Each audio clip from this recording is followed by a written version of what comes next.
Yes, everybody, welcome back to the channel. My name is Stephen Howson. This is Stretford, Paddock, and this is Manchester United against Roma. Watchalong. We got a 6-2 lead from the first leg. This is all about not losing 4-0 or 5-1. And I think that you've got to expect that United are going to do this. I think you've got to come in with the confidence that if you can keep a clean sheet for half an hour, you're probably going to be all right, I think. So it makes it a very difficult selection. There's a couple of players on yellows. I would want to see them rested. I went with an entirely rested 11 for my starting 11. I'm not sure Ollie's going to do the same. I think it'll probably be a fairly strong side, considering that lads sort of had a week off anyway because they didn't play against Liverpool. But that being said, I still would like to see some heavy rotation from United and give some opportunities out for other people to get into the side. But before we get into that, let's look at the predictions that you guys have sent in. Hello, it's Ronaldo with another pre-match prediction for the Roma game later on tonight, and with it being 6-2 going into this, it should be a formality, and I think even United can't mess this up and make this difficult. I think United get the win later on as well. I think it'll be 3-1. I don't think it'll be quite the goal fest of last week, but I still think there'll be goals in the game because Roma aren't great defensively. I thought that in the first half, even when we were 2-1 down last week. I believed in the second half that we were going to turn it around just because of the pattern of the game and the way the game was going. And I think United just have it over Roma a little bit. I don't think they match up very well at all. With the injuries that they have, I think United should get through comfortably, and I'm expecting a 3-1 win. James here for Stretford, Paddock. United playing today in the Europa League against Roma. I think this is a bit of a foregone conclusion, really, to be honest with you. Roma, an okay side. Are they going to score 4 goals? Probably not. I think United might be a bit disrupted by the results on the weekend in terms of the protests that probably were a good thing overall for the fan movement, but in the sense for the players, probably not great preparation for them, but they should definitely have enough of themselves to see them into the final here. I mean, Roma, they are under new management under Jose Mourinho, but this is a side that United should definitely be getting a result against with the advantage they have from the first leg. All right, lads, it's Adam from the back post again. Now, we've got Roma tonight. We're already through, unless we truly cock it up. I want to see Van der Beek start. I want to see Ahmed start. I want to see these players that are coming through. You know, I want to see improve. Why they should be in the squad. Sorry, I'm out of breath. I've just ridden my bike. But yeah, we've got, 4 games now in 7 days, so we need to rest some players. Let's get the job done. Let's get to the final. Come on, United. Before I forget, it's going to finish 3-1 to us. What's good, guys? My name's John from the United Way. Also, BBC interview after the protests. I just thought I'd throw that in there. This is the Paddock Matchday predictions. Before I jump into the prediction, just make sure that you like the video, and also free of charge, make sure that you subscribe to the Stretford Paddock. It's just that little red button, says subscribe, just hit it once. Anyway, Man United face Roma in Italy. Second leg of the Europa League Champion Cups of the world. We could mess up, but I can't see us losing 4-0. So, my prediction is a comfortable 3-1, and we give it to Eddie Cavani. Pass him the ball and watch him score all the goals. Definitely ain't singing that for you guys, but you get the drill. Hi, it's Jordan here from Stretford Paddock. My prediction for Roma versus Manchester United today. I think with the fixture congestion that we've got over the next couple of weeks, where we're going to play something like 4 games in 7 days, I think Donny's got to start, I think Diallo's got to start, I think huge rotation in the whole squad for the starting 11. I think a few first teamers still play. I still think Bruno might get a game. I still think someone like Matic and Fred will play in midfield. I still think Lindelof and maybe Tuanzebe. Maybe Williams will get a start at left back, but I think that we'll still play quite a strong team just to get the job done, get Ollie into his first final. Scoreline predictions, I'm going to say Manchester United 3, Roma 1. I'm going to say Diallo's going to score. I'm going to say Donny van der Beek's going to score. And I'm going to say Bruno Fernandes is going to score. So Manchester United are basically through. It would take a horrendous showing for us to get knocked out. Similar to Barcelona, well, because Roma have done it before. So we need to put out semi-strong team, guard against complacency, but give some kids a try. Give Ahmad a try, give James a try, give Greenwood a try up front. Maybe bring on Shoretire off the bench. Just kind of rest players, because we've got those 3 games in 5 days coming up, and we need to make sure that everyone's ready for that. because, yeah, they are a couple of maybe dead rubbers in the league, but we still got to try and keep second. We've still got to try and like keep some momentum going, because what we could see what happens is that we lose those games and then we lose our momentum going into the final. So, good showing for the boys. Hopefully keep a clean sheet, but I'm going to say I don't really mind if it's just a 2-0. It would be terrible if United were not able to turn that advantage into a result into the final. United have to win this competition. Solskjaer has to win trophies. He has to be judged on winning trophies, and this is a great opportunity. This is a better opportunity than Mourinho had when he was to come up against a difficult Celta side, and then Ajax in the final. If United win this, it's Arsenal or Villarreal, two sides that United can beat, and hopefully they can secure their spot in the final by getting an easy win today. Hiya, it's Liam here. This is my matchday prediction for Manchester United versus Roma in the second leg of the semi-final in the Europa League. I think Ollie will field a strong team, but with some changes. So I'm going for a 3-1 win. And hopefully players like Donny, Brandon Williams and Alex Tellez, etc. will get games too. And hopefully, well, we will be celebrating after the game to a final, which I think we'll win too. We will either have Villarreal or Arsenal.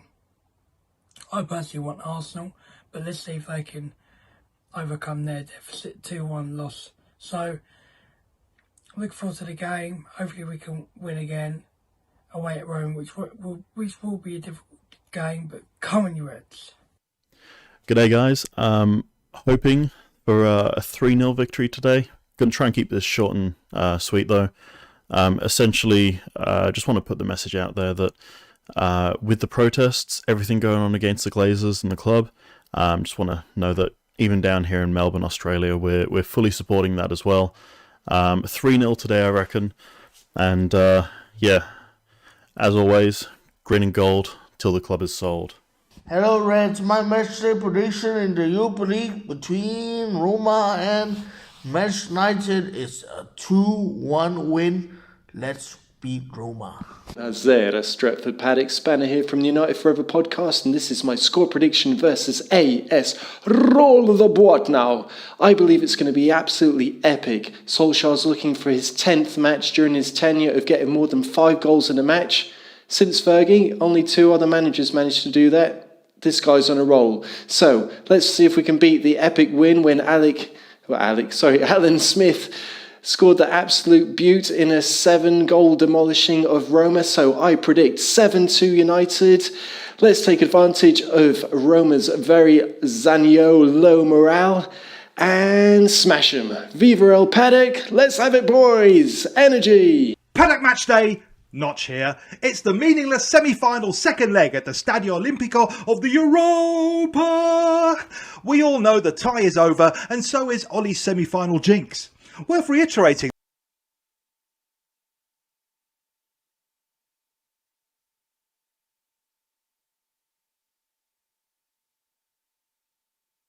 Morale and smash them. Viva El Paddock. Let's have it, boys. Energy. Paddock match day.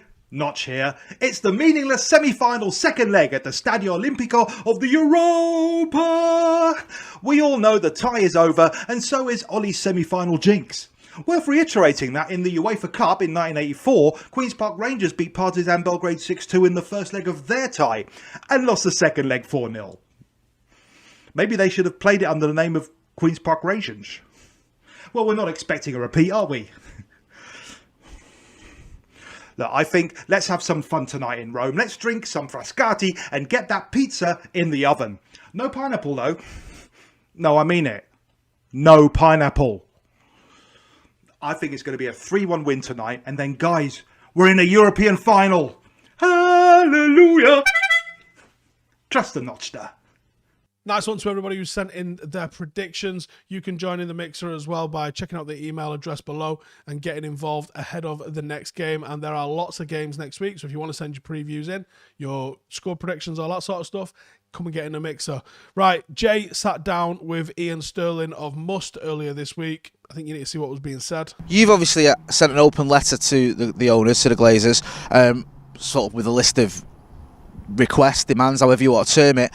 they've got, this was obviously off the back of more stand from the fans forum as well, they've got till Friday to respond to that. How hopeful or confident are you that you'll get a response? They would be stupid not to make any response at all. The noise that we're getting is that there will be some kind of response on Friday or before. There has to be. You saw the level of support anger here on Sunday. That isn't going to go away. They need to say something. They need to show some progress. Quite obviously, they're not going to be able to deliver everything all at once. It's not going to happen. But if they can show us and can demonstrate, one, that they're willing to talk, communicate with us, and deliver on the proposals that we've put forward through the fans forum and through the Must Open letter, it's going to go some way towards quelling that anger a little, I would say. It's you know, we want to see change. Supporters want to see change. It's a pretty unified voice at the moment. I've never seen United fans so united, to be honest, and it's fantastic to see. We want to continue with that, and it's important that we continue with the pressure, because we need to drive that home, because at the heart of this, what we want is a better future for the club, and we need to secure the club as well. We never ever want to see a proposal like that again, which would damage this club, damage the community, damage United fans. That's what we want to see movement on. Much more action is needed. We need to keep our pressure on the Glazers, and we need to keep pushing for change, and you never know, we might actually get it. It feels like we might actually get it this time around. Away from the protests and all the political stuff that's going on with the football club, the academy is absolutely flying at the moment. Here's Dave Pritt to talk to us about what has been going on lately with the academy. It's bad gear for me coming on here with you, because the more you talk about Charlie McNeil, the more in my head I think he's just going to be like one of the greatest goal scorers in the history of association football. We've got more to talk about in a minute as well. Mate, I'm going to have such high expectations of this lad. You're going to have to get me some tablets. Go on, mate. So Saturday, your favourite team, Leeds away. You know, I hope everyone had the jabs before they went to that one. Didn't start well. First half, it was 1-0 to Leeds. Low cross put in, and Garda slides in at the back post, puts it in 1-0. And that was it for the first half. Then McNeil puts a cross in for Dylan Hugerworth again, who's at the back post, heads it in. Well, you won't know, he was in the middle of the goal for this one, but once again, one of the smallest players on the pitch, but winning the headers and putting them away. Then the ball's put in. I can't remember who headed it on. Like, they flicked it on to Charlie McNeil, gets it for 2-1, and then the ball is once again at another tight angle. McNeil's there. Puts it in for 3-1, and now he's on 22 goals for the season now. Wow. I think in Mason's, his best season, I think he had 16. And so it's either, sorry, I might be wrong. It's 16 or 18, but McNeil's on 22 now. So therefore, he's better than Mason Greenwood. He's better than everyone. I'm not saying anyone's better than Mason Greenwood. I'm actually not. But Charlie McNeil, he just loves scoring goals, doesn't he? He is a goal scorer. Yeah. That's what he is. Mason was a goal scorer, but he was also a dribbler. He was this and that. McNeil he is a goal scorer. If you put your money on him scoring, scores against City, scores against Leeds. What a lad. No, hey, what a lad. 4 against City in one game. 4 against City, and he's banging him in against Leeds as well. This guy, man, seriously considering changing my son's name to Charlie McNeil. And remember, if you want to get all of our shows, any of the podcasts and anything that we do in audio format, then you can check the link in the description. They're available on Spotify, they're available on Apple Podcasts, and anywhere normal that you get your podcast. If you're on some weird one that is you and free helmets on it, no, you can't get it on that ridiculous app that's available for a house phone. But if you're looking in your normal places, have a look for Stretford Paddock and come and subscribe to us over on those. Right then, now's the time to start spamming the chat with your score predictions. You've seen what some of the lads have had to say, but I want to know about yours now. Get your score predictions in the mixer. Are we going to go through with these? Are we going to make a bit of a meal of it? Do you think we'll actually lose the game but still go through because of the big buffer that we've built up? Let me know in the comments. Here's Andy Tate's team talk for tonight. Friends, Romans, Glazer haters, Andy Tate, Stretford Paddock, Europa League, second leg v Roma in Rome. And just like the Gladiators, we're in for the war against a Roma side who are really hurt and seething after last week and getting spanked. Who next season will have Mourinho, but he's not here, so let's just get to this final, get the job done, And I'm taking nothing for granted in this game. And if we get to the final, I'll take whoever we want to play. I'll take Villarreal, I'll take Arsenal. I will not underestimate anybody. Full strength squad, Cavani, Pogba, get the job done. Bruno, Rashford, just get the job done. Let's get to a major final. We need this trophy.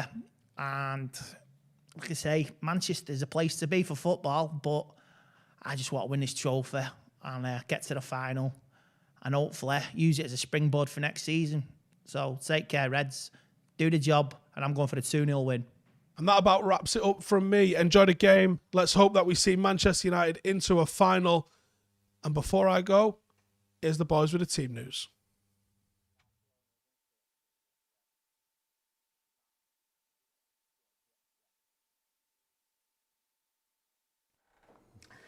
JF Stretford Paddock, this is the live watch-along. Manchester United taking on Roma, and we've got a little bit of a cushion from the first leg, so it might not be too difficult. Just a little bit. A tiny little bit. Joining me as always is my good mate Alex Baggers, and also Baggers, you've got the team news already. Team news straight is into that. out. Manchester United's team is here. David De Gea, what seems to be the Europa League goalkeeper, is now starting in goal. Wan-Bissaka, Eric Bailly starts for Manchester United Bailly, alongside Harry Maguire, who never misses a game. Luke Shaw at left back. We've then got Donny van der Beek and Fred in midfield. Fred. Mason of Greenwood. Yes. Bruno Fernandes. Yes. Paul Pogba. Yes. And give it to Edison Cavani. Quite a strong team, aren't they? Very, very strong team considering we've got a 4-goal cushion. On the bench for Manchester United, Lee Grant, Dean Henderson, Victor Lindelof, Alex Tellez, Twanzebe, Brandon Williams, Ahmad, Mata, Matic, McTominay, Elanga and Marcus Rashford. So, strong. Get involved in the comments. Let us know what you think of that. Glad to see that Marcus is getting a rest. Go on, mate. I'll let you give us the Roma team. I'll find the Roma team for you. We'll get you all love that. pronouncing them foreign names, you. I do love pronouncing Italian names. Let's get involved in the comments. Let us know what you think about that team. Do you think Ollie's done the right thing in going relatively strong with a couple of tweaks? Do you think he should have given more youngsters a chance, or some of the youngsters a chance, or do you think he should have gone all out? Let us know as well about Donny van der Beek, who is the social media's fave, isn't he? Van der Beek. Yeah, and everyone loves him. He's also starting in a position that's kind of in that deeper role, so probably alongside Fred in there, which is the one that people said, can he play, can he not play in that kind of position? McTominay not in the squad at all tonight. He's had a break. No official team news from Roma. Typical yet. Romans, eh? Looking for their team. Give us a like as well, and if you're not subscribing, subscribe to the channel. Lots of people getting involved in the comments. No Dan James, says someone. James injured, says someone else. He didn't travel. He didn't travel with the squad to Roma, so he's not in the squad at all. Adam A says, how's your in-laws, Jay? They're happy, because Baggers is here. Dylan Wathen says, Scott's on the bench, lads. Is that? I think that's confirmed. I've already forgotten what you said. I saw, and as have I. Scott McTominay is on the bench. McTominay is on the bench. Matic not getting a start, which is and I've probably got this upside down as always. As always. Producer Cam has just pointed out. Matic also getting a rest. He's not starting tonight. I'm surprised that he's not kind of got in there with, kind of rotating. Matic should be fit enough to play in the game that we need to win 4-0, but hasn't done that. The Roma team is out here. Here we go. Morante, Karsdorp, Smalling, Ibanez, Bruno Perez, Cristiente, Mancini, Pedro, Lorenzo Pellegrini, Mkhitaryan and Dzeko, Zalewski, Bo, Santon, Kumbala, Daniel Fazatu, Darbu, Chievo, Borja Mayola and Bove are the substitutes for Roma. Don't ask me to repeat them. Sound like Big I will Shaq do then. I will Asni. I will do the starting 11 again, but that's about it, but not right now. We won't be doing the starting 11. The substitutes for Roma. I'll tell you what, them Roma players better enjoy their time now, because it's about to get a lot more serious in a few months' time when Jose Mourinho takes over. So, yeah, enjoy it while it lasts. If you're Chris Smalling. Chris Smalling, you survived Mourinho. You or went to Rome. Mkhitaryan, to be honest. Mkhitaryan, yeah. He got rid of you for Alexis Sanchez. You go to Rome, doing well at Roma, enjoying life, and then all of a sudden you get the news that Jose Mourinho is going to be your manager. Who knows though, maybe Jose will have mellowed. Let us know what you think about the Roma team. Does anyone out there, right, genuinely think there's any contest today? Is this over, done and dusted?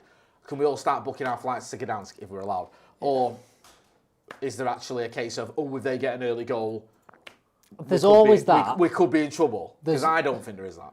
There's not that. But I don't think that team you've read out, with some names you could have made up for all I know, doesn't beat Manchester United. They shouldn't do. By 4 goals. Especially that Manchester United team. That's a very, very strong Manchester United team. Bruno Fernandes, Paul Pogba, Edison Cavani. I mean, that team alone.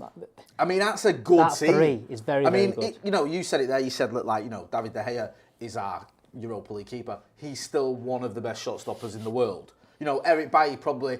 There's debates whether Eric Bailly does get in the team when he's fully fit. He's a mint defender. Edinson Cavani, one of European football's greatest goal scorers. So, and we're resting, and that's a rested team. You've not got Marcus Rashford in there.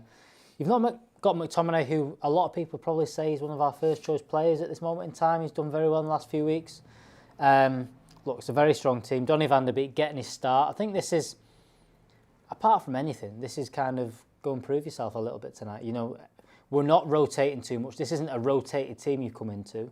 You're playing in a position that people have been screaming for you to play all season. Go and kind of prove that. Go and prove Ollie wrong. Go and prove everyone wrong. That you can play in that deep line position. They've got that team out. Maybe Paul Pogba plays a little bit deeper. Maybe Donny plays a little bit higher up. But he's got to prove himself tonight, because I'm amongst the kind of people that say there's a reason why he's not been picked. Like, for as good as he is, I think there's got to be a reason why. Is it his fitness? Does he not fit the system? Okay. There's got to be something in there that says why he's not playing. Because Ollie's given everyone a chance. He gave Andres Pereira half a season to play. Until he's given everybody a kind of chance. So there's got to be something why you aren't pushing that starting 11 and why you aren't playing more recent. I mean, you know a lot more about him than I do, because I've only literally saw him play a few games in the Champions League. But do you think, though, it's because, the Pereira thing, but since then, Pogba's back from injury, Bruno Fernandes has come in. We have got options. Yeah, we've got. Do you know what I mean? And it's like, you pointed out earlier that he's in the 6th tonight. Yeah, he looks like he's alongside Fred. Is that his natural position? I don't know. That's the one thing I'd agree. If that is his natural position, then you might go, all right, then something's going down here because we've had difficulties there. But if he's more of a 10, I think he's kind of played in the system before where he can kind of play in between those two. I think that he's never had to play in either a deep line role or a number 10, and he's kind of. I think a big thing was fitness. I think coming in, he didn't play. I think March was the last game for Ajax. I think they stopped completely stopped the season there. They didn't return after the break that Manchester United had. He's come in, no pre-season. He got that 60 minutes against Aston Villa in, August, September time, where they kind of rushed things through. There was no pre-season for him. That's all the football he played in between him not stopping him. So I think that there's a little bit of fitness. I think that especially, Ollie has changed a lot of things, and one of the things is the players are a lot fitter than they were under Jose. Yeah. They've made them run more. He said he wants them to run more, and that's why people like Jesse Lingard got a lot of games early on. Marcus Rashford thrived in those first early games. I think that the fitness element, the running element, is something that he wants. And whether he's not quite adapted to that yet, whether he needs a season, whether he needs a pre-season under his belt before he actually gets those minutes, I don't know. But like I said, tonight, not many excuses for him. He's been given the start, and let's see, it's kind of a free hit at it tonight with having that buffer of 4 goals. Yeah, definitely. Like I said earlier, you still want to win the game. You still want to win a game of football, and our record away from home this season has been pretty phenomenal. I want to see more Donny van der Beek. I'm sort of a little bit in the doubt with him, like I said earlier. I've not seen a lot of him, and also, I think he's done okay this season. He had a good game. He's had some good games. I think Southampton away. I think he played really well. But then I know everyone played badly against Leicester, but I don't think he did himself any favours, to be honest with you. He looks a little bit shy going forward for me. I don't know what was going on there, whether it was he'd been told to stick to sort of his position or whatever, but he just didn't seem to sort of get forward when he'd have the ball. So I'm curious to see more of Donny van der Beek, but he's still a young lad. 35 million quid as well. That doesn't guarantee you come straight into the United first team, not when you've got the likes of Bruno and Pogba there. But like Baggers has said there, he's got a chance now to show us what he's made of, because regardless of the cushion we've got, this is still a Europa League semi-final, still one step from the final, and if he has a good performance, maybe he'll give Ollie something to think about. Get involved in the comments, let us know what you think. Someone, Mckola says, what's Ahmad done wrong? Being 18. Being a child, probably who's only played 2 hours of professional football in his entire life. Yeah. So I wouldn't worry too much about the fact that Amad Diallo isn't started. I don't think that's... what have I done here? give that a spin and do it a bit of a spin back in. I reckon it'll fix I itself. think I've done something here. I think I've made someone a moderator. I think you've... So you might want to have a look no. at that. I think I made someone Matthews a moderator, so can someone have a look at that for me? Apologies. Yeah. Hang on. I don't know what you've done here, Jake. So You've done some... Have you sorted the moderator kerfuffle that I made? Apologies if you were, whoever the lad is. Carl Matthews, you've been made a moderator. Sorry about that. Already. Sorry to give it you and take it off you straight away there. I didn't mean to do that. I pressed the wrong button. Carl Matthews is like, what? Get involved in the comments. Let us know what you think the score's going to be. Now you know the team. Now you know the Roma team. Do you think Manchester United are going to kick on from that 4-0, from that 6-2 win at Old Trafford? Do you think we're going to go and give it them again? One thing's for certain. If we get an early goal here against Roma, it's more than done in it. It's over, in case it wasn't over. And Roma's heads may drop because it's like, fucking hell, we're 5 goals behind now. This could be a proper training game. Yeah. It will be just like, become pass it sideways kind of thing. Do you know I don't think there'll be any of that. So I think that, if we get an early goal tonight, if we do score, it'll be full on, let's rest some players, let's get people off and things like that. Here's a stat for you, Jay, because I know you love stats. I love stats. They won't get me up in the morning. Mason Greenwood's 100th game for Manchester United. He's a child. How has he managed 100 games? He's 19 years old and he's going to play his 100th game tonight for Manchester United. Absolutely ridiculous that at 19 he's played 100 games for Manchester United. It's mad if he's played 100 games in total in any kind of football. But 100 games for Manchester United's first team tonight for Mason Greenwood, which is a ridiculous stat. I think Ollie spoke about in the press conference that Liverpool was going to be his 100th game. He was hoping to get the winner against that. Obviously, things didn't happen at the weekend.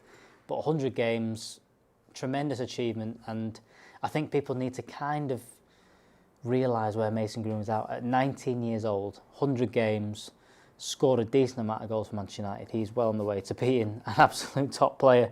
Everyone's after Carl, aren't they? Carl Matthews, sorry I made you a moderator because I pressed the wrong button. It's upside down again as well. I'm having a right stinker. But it was quite a good tenure as moderator. You did a really good job. So potentially we could have you back on there. Jack Cook in the Super Chat says, let's be aggressive early doors. Using Donny, lots of progressive passing, then rotate and get some minutes for Ahmad Ilanga. Let's be United. Yes, I love that. Let's do it.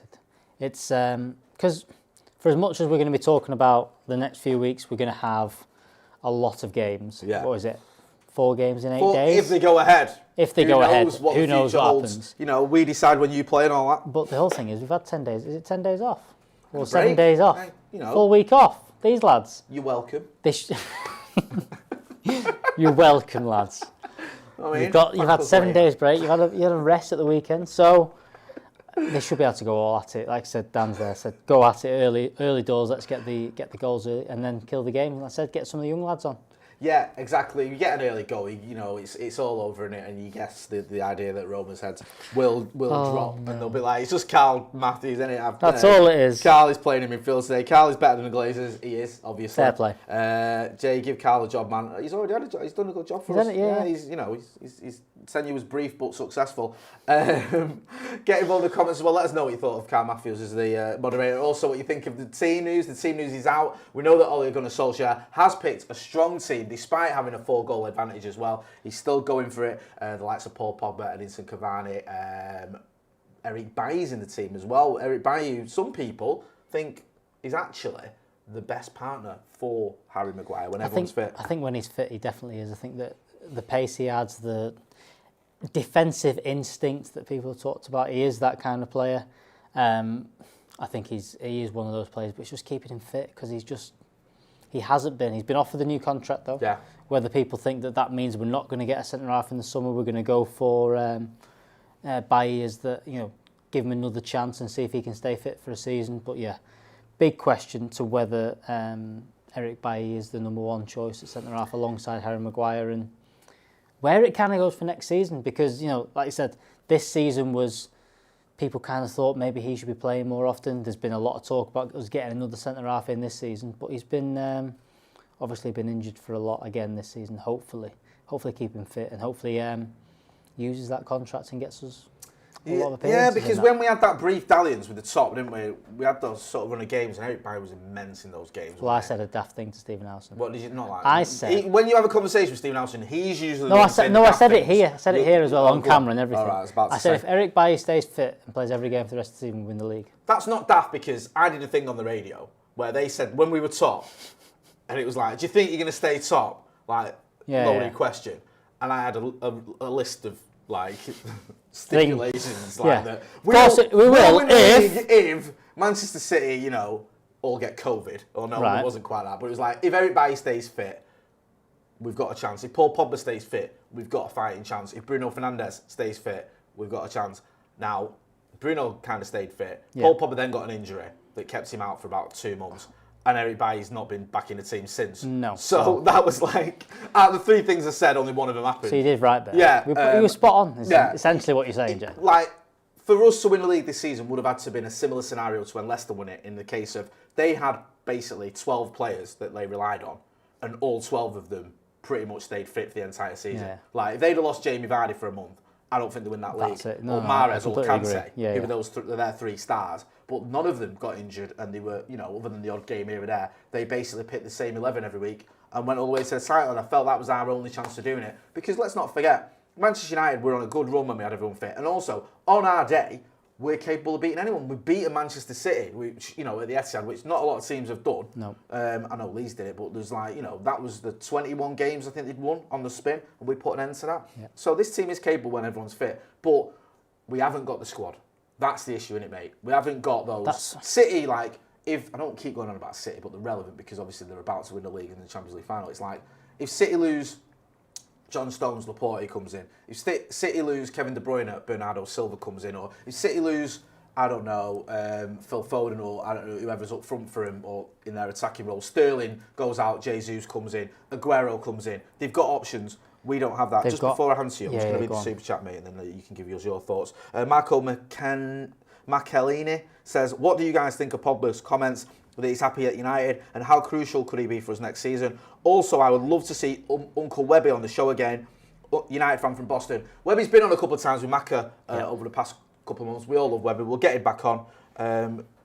And just before I do pass on to you, sorry, Cal Dunley says, does this team selection prove Ollie really doesn't trust the fringe players? Go on. I don't know about that. I think that we've just not got that many fringe players. I think we've got a squad of about 14, 15 that are starters. And then I think we've got a big jump then to being essentially youth players. And I think that that's the difference between, you mentioned there, us and Manchester City. Manchester City have got 22 first-team players. I think their second 11 beats most. That's why they've done so well in the cups, you know, the Carabao Cup or whatever it's been the last few years, is because they can play a second-string team, and that's better than most of the teams out there. I think that's the difference. I think that in the league, I think Liverpool and you mentioned Leicester there, the teams that have kind of won it here and there around City have kind of been exceptions to the rule in terms of they've kept a lot of players fit. They've kept 14, 15 players fit. They've not had to rotate a lot. City's squad is far ahead of everyone else. And I think, talking about Chelsea as well, I think Chelsea were kind of up there. I think towards the end of this season shown how good their squad is, and they can rotate players, especially their front line and stuff with, you know, Pulisic has played some games, Werner plays in, Havertz comes in. They've got a lot of players. Whereas Manchester United, you think of that front line, Rashford, Martial, Cavani, Greenwood, Dan James, that's kind of it. There's not many else around that. When you think about City, they've got 6 or 7 players in all those positions, kind of thing. They can do whatever they want. Midfield-wise as well, Fernandinho, Rodri, Gundogan, they've got a lot. When we're playing with Fred, McTominay and Matic is, you know, ageing kind of thing. That's the difference in the terms of squads. And I think to get close to them, you've just got to keep building and building and building.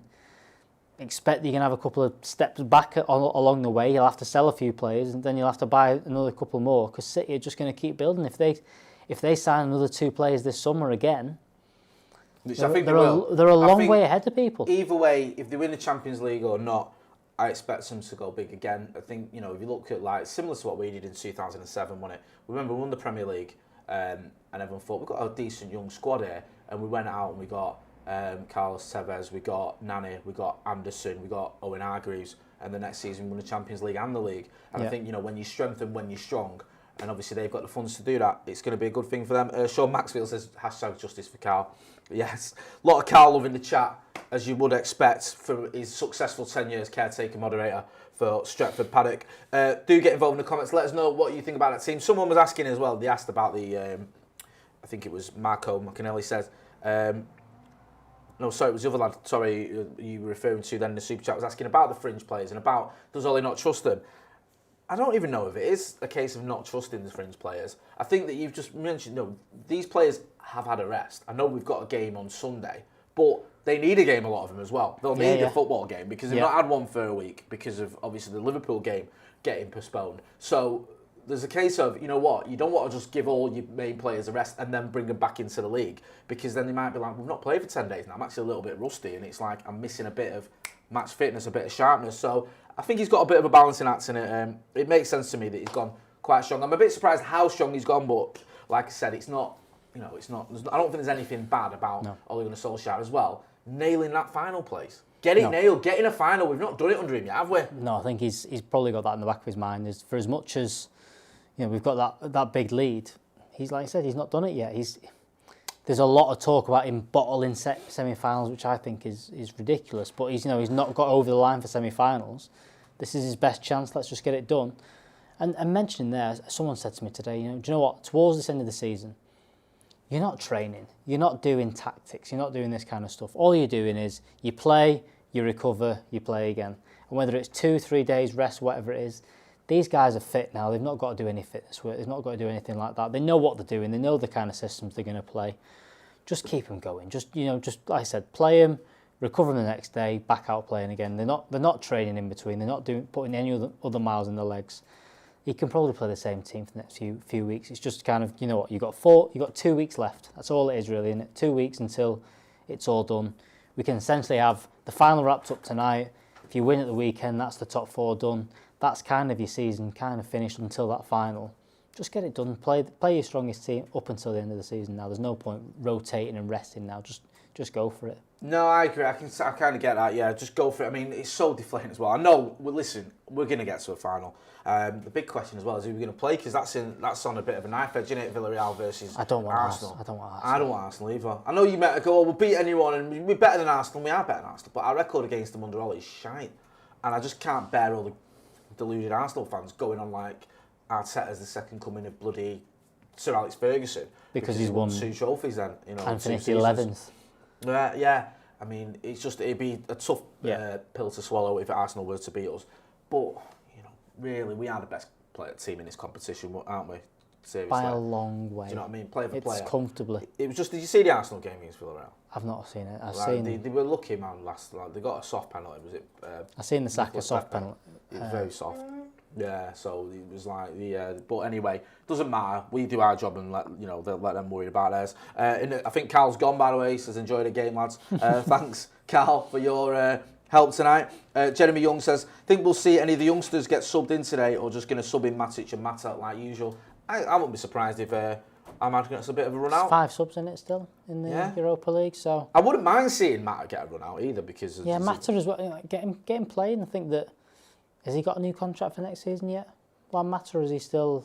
I'm not sure. There's sort of rumours doing the rounds now that he might move on in the summer and possibly even be reunited with Jose Mourinho at Roma. I don't know if that's just nonsense because people just put 2 together. No chance. Because he's played with him a couple of times. Sure. And I don't even think. I know he did well under Jose at United, but I don't think he was actually one of his favourites. I think didn't he get rid of him at Chelsea? Yeah, he sold him to United, didn't he? So he was like, Abe Nagpal says, top 4 MC, Carlin, PL, MU, Europe, LC, FA, CFC, CL. Let's have a look at that, see if I can translate it for you. Right, go on. You're down with all the acronyms. Top 4. Yeah. MC Carlin. Manchester City Carlin, is that? Don't know, MC Carlin. Premier League Man United, Europa. LC. Oh! Leicester City. FA Cup. Chelsea. Oh, no. Go on. Top 4. Yeah. Man City. Yeah. Carlin. What? I don't get. Honestly, it's all over the place. I mean, what have you said here? We don't understand it. I don't understand it. I think Chelsea. Chelsea can win the Champions League. It says, I'll read it verbatim. Top 4 MC-Carling PL-MU-Europe LC-FA CFC. That's what the top 4 are going to win. So Man City are only going to win the Carling Cup, Premier League and the Premier League. Man United are going to win the Europa League. Leicester City are going to win the FA Cup, and Chelsea are going to win the Champions League. So Leicester City are going to win the FA Cup, and Right. Chelsea win the Champions League. Right. Then everyone wins a bit of everything. What trophies the top 4 are going to win? So the top 4 is going to win a bit of everything. Oh, right, top 4. So Man City are going to win the Carling. So the Carling Cup But and they've the won. Premier League. And the Premier League. United are going to win the Europa. Leicester City are going to win the FA Cup, and Chelsea are going to win the Champions League. Thank you, producer Cam, for I would deciphering be that. quite happy about all that. I'll say that. Listen. I'd be very happy with all that. Well done. Producer can be happy with that as a Chelsea fan. No, it's all right. I think Is it going to be bad? We've got to maybe. Yeah, support he's him? come back into the chat and he's confirmed that all top 4 teams and trophies they can win. Thank you. Do you think that I'll take it's that. going to be bad in that we're going to be supporting him on the Champions League final day? We're going to be alongside him on the Champions League final day, hoping that Chelsea win. I know. There was. I remember once outside Old Trafford. I took this photo. Match of the day used it, actually. I took a photo of a guy. He had a half and half Chelsea United top. I think that's what we'll all be doing. Yeah, there'll be a lot of. I think there could be a bit of that. We won't really because it was awful. Did you see that on that radio show? That's not very good. But someone said, "Would you take United losing 4-0 in the Europa League final? Yeah. If it meant that City don't win the Champions League." To Arsenal. I'm that Arsenal guy. 4. I am that bitter and sad. United 0. Do you know Europa what I mean? League final. Like, don't judge me. Chelsea 4. City Yeah. 0.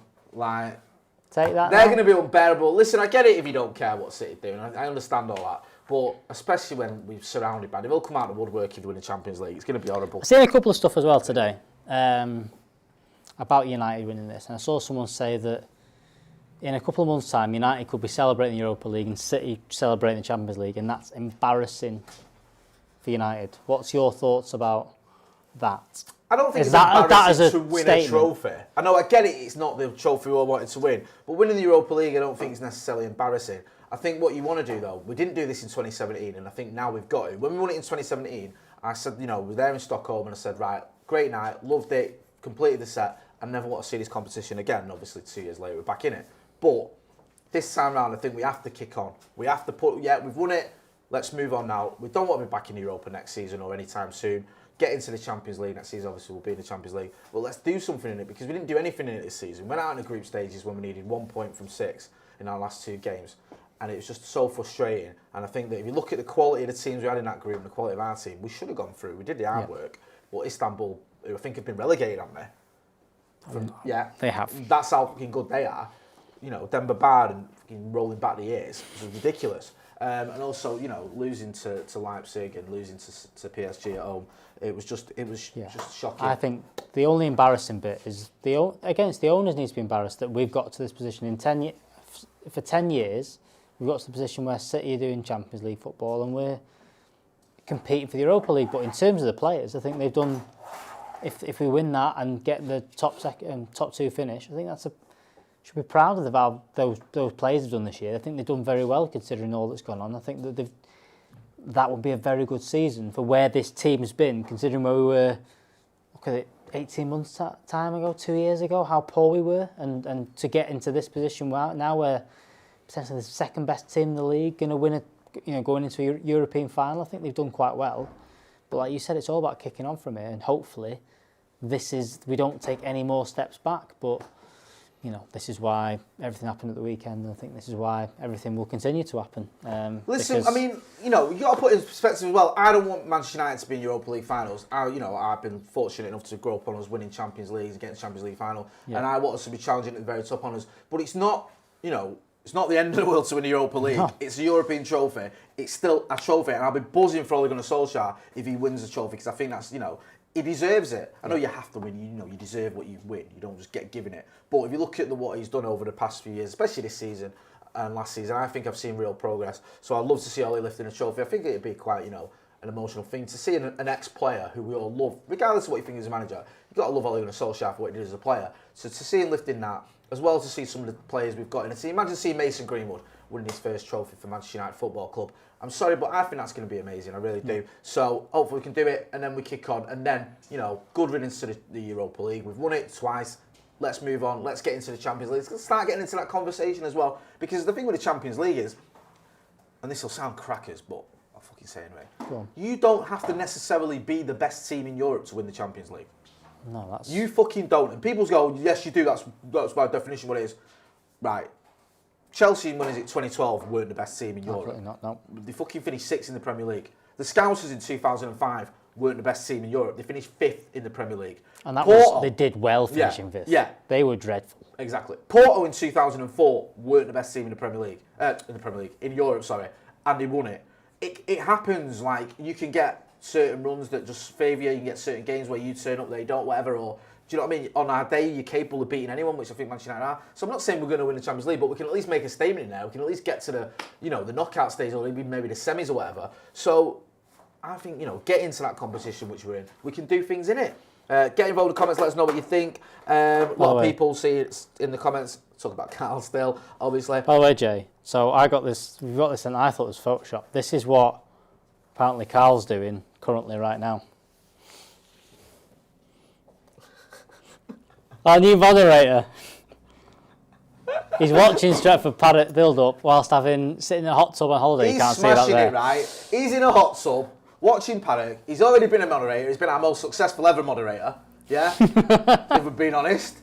So he's winning at life, and he's got, you know, hashtags all over the gaff trending for him as well, all over the super chat. So well done, Carl. Carl the King, Marco Gianni Trump Absolute says, madness. Loving it. Yes, King Carl says Baden. Absolutely. Steve Fletcher says, Jay, that's just the mentality of the fans who don't enjoy football. You can only win the competition you're in, and this is where we are this season. Listen, when you're in a competition, you want to win it. I want to win the league. Cup winner, isn't it? Do you know what I mean? It's like, you know, it's not the most important competition, man. It stretches your imagination, but you like winning trophies, and you know that feeling when you've won a trophy is a good one, isn't it? So why would you want to be in the Europa and not win it? Why would you be like, well, I don't want to win this anymore? No. We're going to get to the final and not want to win. Of course you fucking are. You're going to want to win that trophy, especially, more so, if it's against Arsenal. I know it doesn't really matter who it is, but you know what I mean? Like, that's not going to be great. Losing that. Baggers, go on. Give us the team news again, brother. We've got another 10 minutes before we do. We will be handing over shortly to Adam Mckola, Joe Smith, and Freddy Quinne is here. The very funny Freddy Quinne's joining the guys for the watch along. We're taking you all the way through United versus Roma, or Roma versus United, as I should say. Yeah. With that 4-goal cushion, it's 6-2 from the first leg. Looks like it's done and dusted, especially when you see the strong Manchester United team. Well, that's Ole Gunnar Solskjaer. It's right there. It's right there. We've got David De Gea in goal, Aaron Wan-Bissaka, Eric Bailly returns after a bit of a layoff with injury, Harry Maguire, Luke Shaw, Donny van der Beek starts in midfield. I know a lot of people were asking for that. Fred alongside him, Mason Greenwood, Bruno Fernandes, Paul Pogba, and Edison Cavani on the bench for Manchester United. Lee Grant, Williams, Scott McTominay, Juan Mata, Nemanja Matic, Marcus Rashford, Elanga, Ahmad, Twanzebe, Alex Telles, Lindelof, and Dean Henderson. Let's find that Roma team, which I know Jay really wants me to read out one more time. You've got Morente in goal, Karsdorp, Smalling, and Ibanez, Bruno Perez, Cristiente, Mancini, Pedro, Lorenzo Pellegrini, Mkhitaryan, and Dzeko for them. Who's on the bench for them? All right, okay, we'll do it. You know I always do this. I know you're going to do it. Zalewski, Boer, Santon, Kumbala, Daniel Fazatu, Darbo, Chievo, Borgia, Mayola, and Bove. Done very well there. Iknu. I'm no good with names. You're better than I am. I can't even pronounce my own name. So you know the teams, you know the aggregate score or the score from the first leg. Give us your comments. Let us know your predictions as well. Who do you think is going to, or what do you think the score's going to be? Who do you think is going to have a good game today? Who do you think is going to be involved? Do you think Ole Gunnar Solskjaer might give some of those substitutes that Baggers was reading out there for the United bench a chance? Then we get an early goal and he goes, right, that's it, boys. Let's take the likes of Paul Pogba. Let's take maybe a Mason Greenwood off or an Edison Cavani off and bring on Dan James or Dan James in the squad, and Amad Diallo, perhaps. Amad Diallo, Elanga. Anthony Elanga. You want to see these kind of players. You want to see, like I said, you mentioned Juan Mata as well. Joe's on BT apparently. I knew he was doing something for BT. Someone just commented. Joe's on BT. He said he was going on BT. Listen, got you covered here. Don't worry about it. Don't watch BT. We get involved. Don't watch Joe. If you're not going to watch it, you can watch it with the sound down and listen to us, especially Joe. Exactly. But yeah, we're all over. He was all excited about that the other day. He was proper giddy about that. I know. I rang. I said, yeah. I was like, "Do you want to go on BT?" Yeah. Yeah. I got in the office and he was like, "I've just got to make a phone call." He does a good job, though, Joe. Of course he does. Well, he doesn't let it, like, you know. Sometimes when you do those sort of things, it's easy to get like angry and annoyed and start ranting or start arguing with people, and it's just like. What, us argue with anyone anywhere? He keeps it, you know what I mean? I like the way he's always passionate without losing the thread of what he's saying. What time is kick-off? Glenn F is asking. It's 8 o'clock, innit? 8 o'clock kick-off. 8 o'clock kick-off. We don't get early kick-offs here, do we? Santonot says Joe Vision. Malp says, lol, look at Joe on BT Sport. Everyone's loving Joe on BT We've Sports. not got BT Sport. We can't see Joe Smith's face, Yeah, though. can we get it on, by the way? Is it possible to have a look at Joe's lovely Probably face? could have done. Freddie Quinn's in the building as well. Freddie Quinne is here. One of the monitors there, eh? The See him. TikTok star There he is, himself, the TikTok the star. most famous man in this building, Freddie. At least. Yes. At least. Oh, Yeah, he is a sorry, stand-up. yeah. He's a stand-up comedian as well. How's it going, mate? You good? Good, how are you guys? We're good, man. We're good. So you're going to be hearing from Freddie There's Quinne. Joe Smith. Look at him. There he is on telly. Yeah, Joe Smith's on the telly, he's on BT. So he's getting a bit of a... Oh, wow, that's Saying it how it impressive. is. Hashtag Glazer out and all that, probably. Yeah. Big time. Yeah. Kimani W says, pray for a clean day for Paul Labille for the finals. Paul Labille, Pogba, scored in the last final, didn't he? Did he? Wasn't it Mkhitaryan and Pogba that got the goals in the Europa League final? Yeah, Pogba scored the first one, then Mkhitaryan scored the second. I think that was right. Get involved in the comments, let me know if I'm wrong. Yeah, so someone else saying Arsenal fans protesting. I hope they are. Is that what we can see there? Sorry, I didn't see that. Yeah, some footage there. Arsenal fans, so Arsenal at the Emirates tonight. They're the only ones, aren't those Super Six or Big Six, whatever you want to call them, other than United, who are still sort of really angry at the owners, aren't they? Because they've had... Tottenham fans kind of are, but they're just like... Tottenham fans don't even know what day it is, do they, half the time? I don't know whether they're really angry or not. I don't know what the script is there. No. City couldn't be happy with their owners, if we're being brutally honest. Chelsea, they did have a protest, but I think that's been sort of...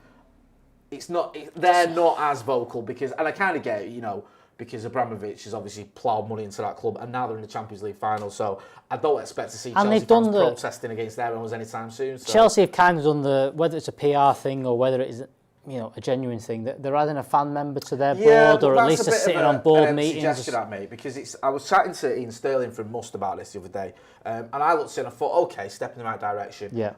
Fans on the board at Chelsea, seems like they're sort of listening to the fans there, and it's what you want to see. But when I spoke to Ian about it, he's saying it's just to observe. They've not got to say anything, and that's not like from a United point of view.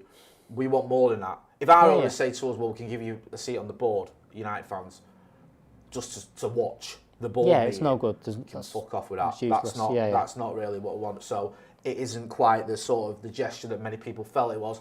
You can argue that it's something, but to me, it seems it's a bit empty. Bit of a big day tomorrow in terms of that deadline that Musk set by sending that. Great shout. Just explain to the viewers what you want about. So Musk kind of set the open letter where they kind of put their 4 points across, which was after this weekend. They kind of summarised, not really apologised, but kind of said, look, we condone, you know, the criminal acts that went on and all that kind of stuff. But look, this is why the protest is there. These were the kind of 4 things they went on about, saying that fans need to have more of a say. They need to be able to have anything forward in terms of what leagues we play in and all that kind of stuff, as well as I think it was a share buying scheme that allows fans that if they can and if we can afford it, in terms of to be able to buy out the Glazers. And these 4 points that I think it's on our socials, the full letter. And they put a deadline on Friday, which was kind of a thing that, you know, if it's not happened by Friday, we are going to look at next steps. And you spoke to Ian Sterling, who kind of said, because there is the next step already. Fans forum meeting on the Friday where this letter, the initial sort of demands and requests were put to the owners, then must have done this open letter. They've got till Friday. They have 7 days, so, you know, it's Friday just gone. 7 days to respond. We'll see what happens. Adam Mckola's here as well. The gang's all here. Exciting. Carl Hagan in the chat says, breaking news, superstar Joe Smith and his silky hair has just signed a deal with Soul Glow till 2024. Wow. Everyone's been buzzing about you on the telly, Joe. Joe's over there as well. Joe's on telly. So, yeah. Yeah, you were on telly. He's not even seen it. Yeah, mate. Oh, was I on telly? Was I really on telly? There, mate. Couldn't tell what you were saying, but I agreed with everything. There he is. We've got him here as well. He's on telly there. We managed to snag him from BT. They offered him a contract, but you can't see everyone. He rejected it. You can't see everyone. He's staying here. His shoes match his shirt tonight, which is very impressive. Oh, he's got his shoes. Can we kick in? No, nowhere near. Slower. There we go. Moccasins there. Look at him. He's got a right spring in his step now. He's big time. BT, big time. Yeah. Oh yeah. Amaya Kakali says, lads, you mean condemn? They condemn the actions. I think. Yeah. Thanks for pointing that out. Yeah, because we don't usually say anything. Scholes agrees with Joe. So Joe and Paul Scholes are on the same level. I don't know, we just agree with you. I don't know. We can't listen. We're talking to the people. I don't know what Scholes said, do I? Well, what did you say? Tell us everything you said and we'll guess. It was yesterday morning. He said it yesterday, so he doesn't know. Someone asking about the watch-along for the under-23s on Monday night. Yes, we are doing that. We're doing it on Twitch. So, but me, Dave Pritt, I think Joe's coming along as well. We're going to sit and watch the under-23s because on the Academy review, we put it to you guys. Do you want to do something like that over on the Twitch channel? Everyone seems to be quite up for it. So we'll do that. It's the last under-23s game of the season. They've also got the last under-18s game of the season coming up as well. Got all sorts planned for Twitch, haven't we? Yeah, Twitch. We're going to start doing more stuff on Twitch. Some good stuff as well, especially in the summer where the games come thick and fast. Updates as well. We're going to be doing more stuff over on there. But don't panic. We're going to be doing stuff on here as well. So that was Connor Allen who asked that. So thanks for asking, Connor.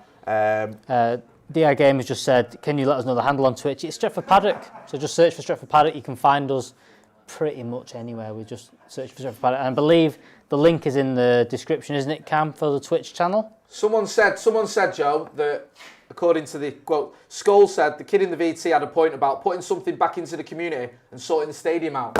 So there you go. Scholes and Joe on the same page. Like that. It's not in there, but I'm sure Cam will put in our Twitch into the description very shortly, because Cam is awesome like that. He is. He's a good lad. He's happy in a Cam. Always happy. He's in the Champions League final. He's a Chelsea fan. Champions League final. He's buzzing. Well, we're all Chelsea fan for that final, aren't we? We're all Chelsea, aren't we? For one night only. We are going to be going over to Joe, to Adam Mckola and Freddy Quinne.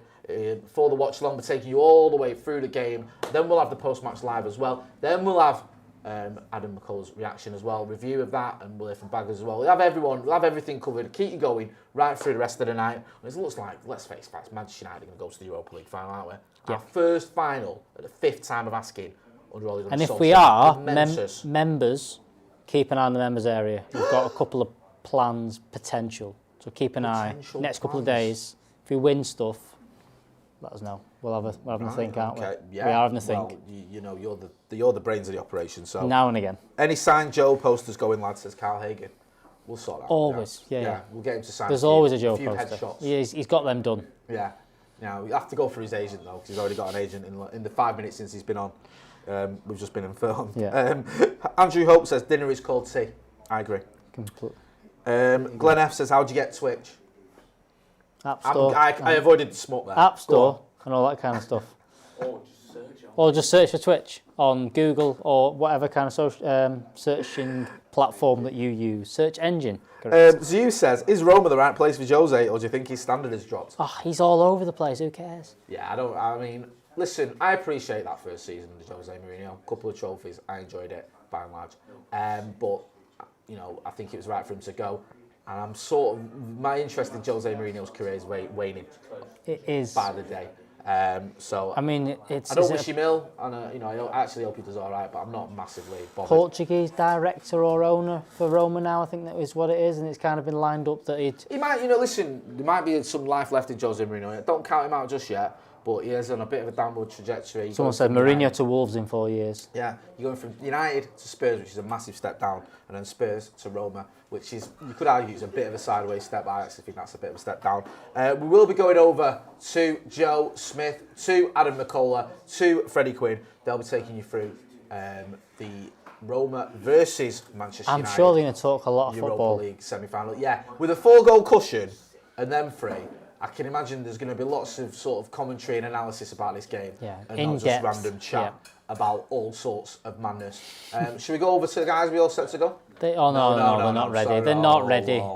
We've got to wait here. Got to Not wait. ready. So you have to Got put us. to- Get everyone in the comments as well. Let us know what you think the score's going to be. You've had the teams. You know what's going down. Manchester United fielding a pretty strong team, if we're being honest. They're probably stronger than a lot of us expected. Ole Gunnar Solskjaer not leaving too much to chance. And obviously the players have had a bit of a break because the Liverpool game didn't go ahead. So why did the Liverpool game not go ahead? I'm sure we'll discuss we decide when you play.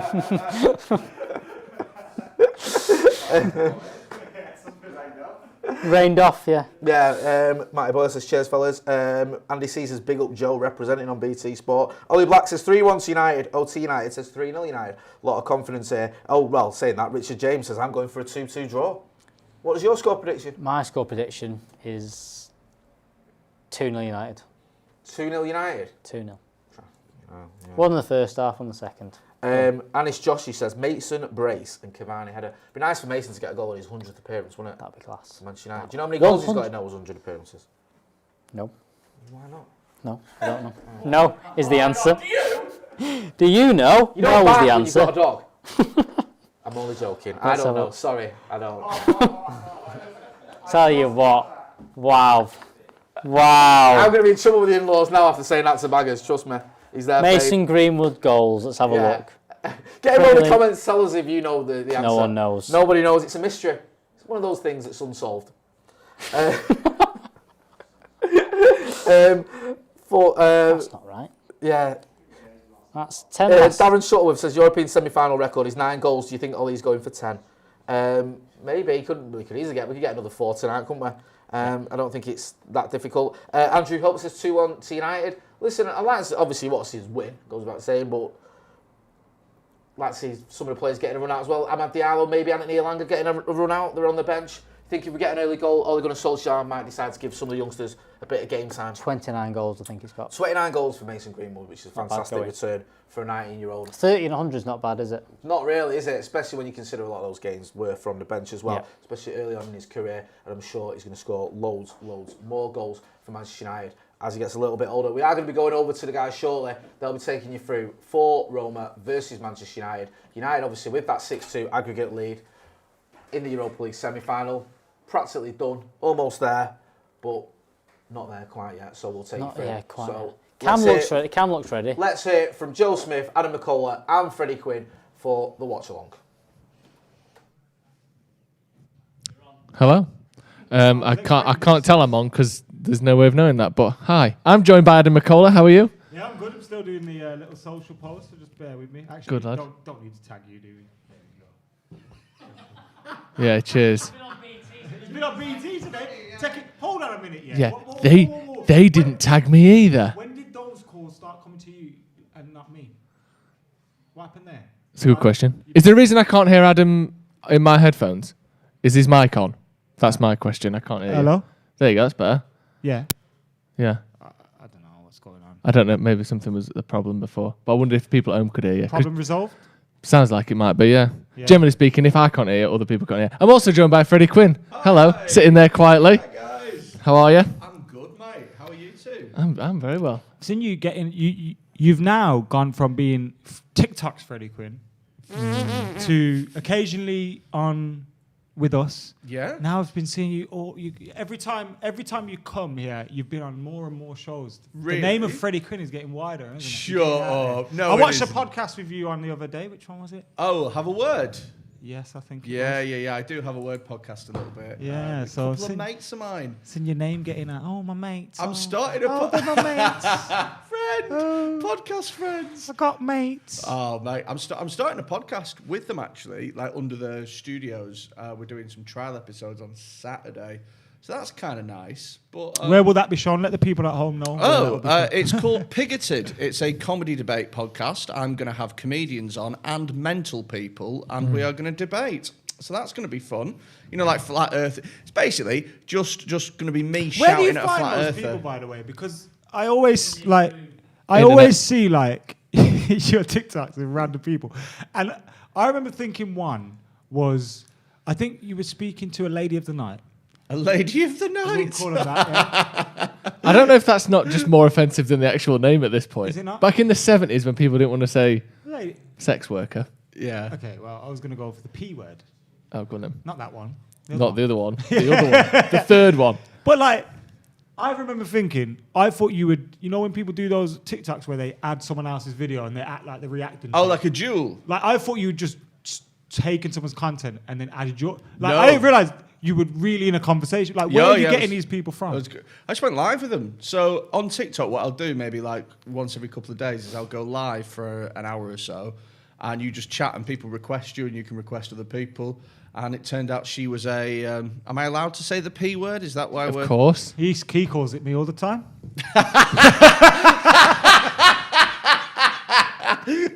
oh, mate, that was too good. That was... Just reading the comments. No denial, though. We'll put that on record. Yeah. Yeah, you can say the P word. Prostitute. Good lad. Yeah, she was. And she wasn't good looking, was she? Let's not deride. Let's not deride and be ill spirited to a lady who's not here to defend herself. Okay. And she looked like she could have defended herself. Right. Let's get. Do you like she could defend a corner or two? Yeah. Let's get Stevie Bruce. Let's on the back get post. the team on the screen, and we'll have a little look through the team. We'll come back to this shenanigans, I'm sure. Do you know what I like, Freddie? I like it that you're here on a day when we hopefully don't have to focus on the football. Not that I don't like chatting football with you, but it's good to be able to relax. Because we just have a chat, Just don't have we? a little chat and a laugh, We just which is have a good. little chat. It sounds as though everyone's mics are working now because there's a lot of people talking about the mics before, but I think it's working. Here's the team anyway. Have you seen the team, Freddie? I have seen the team. I think it's good that we are fielding all of our best players in a game that we are only 6-2 up on aggregate in. know. You know, You don't anything wanna could risk happen.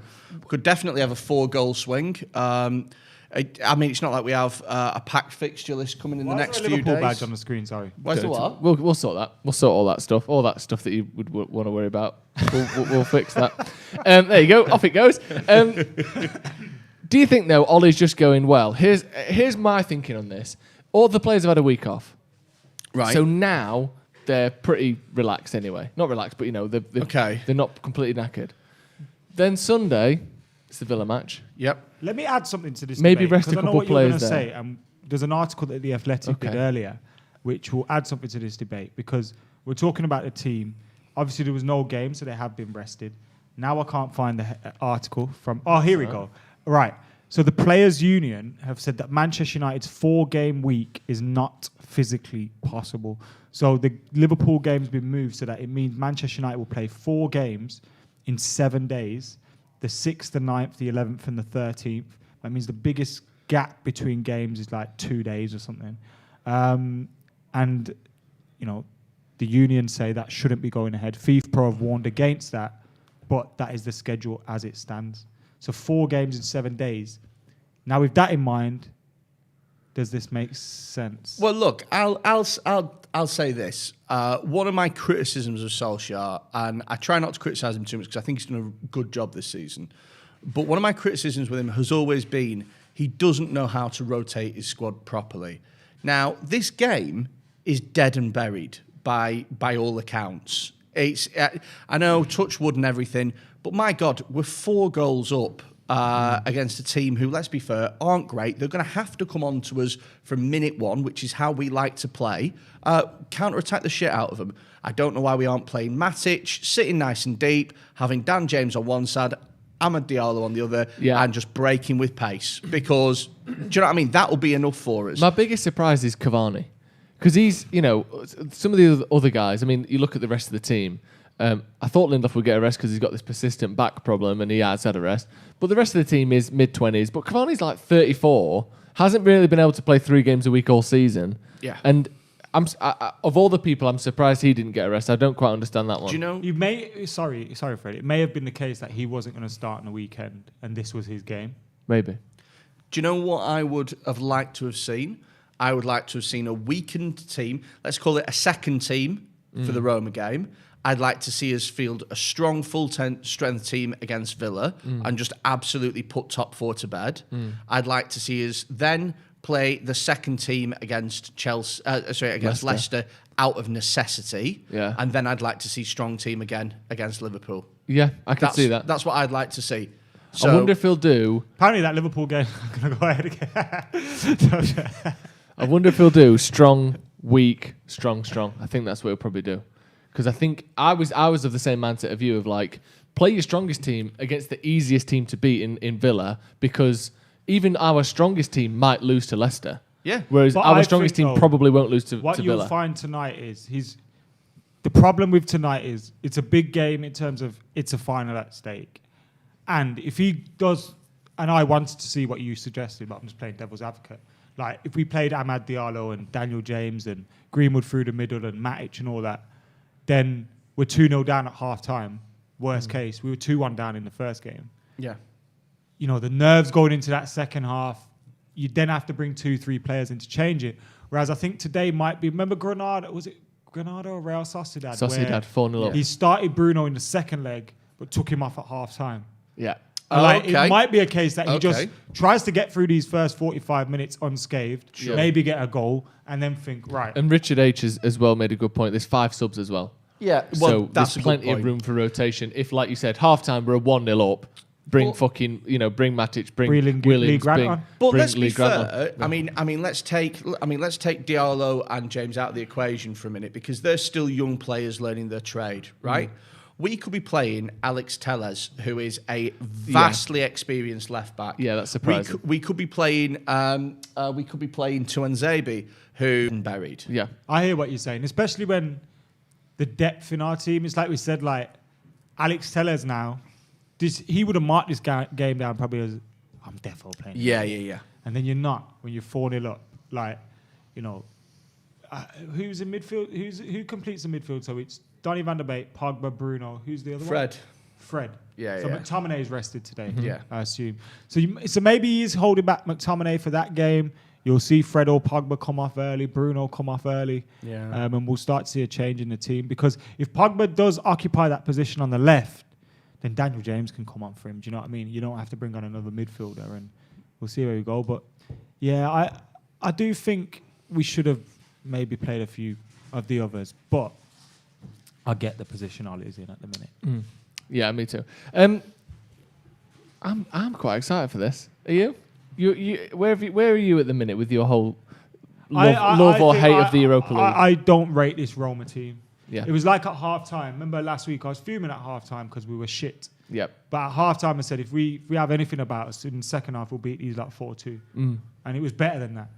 And I just feel like these have to attack us today. If they don't attack us today, they're not got any chance whatsoever. No. And if they attack us today, in my opinion, we're one of, if not the best counter-attacking team in world football. Yeah.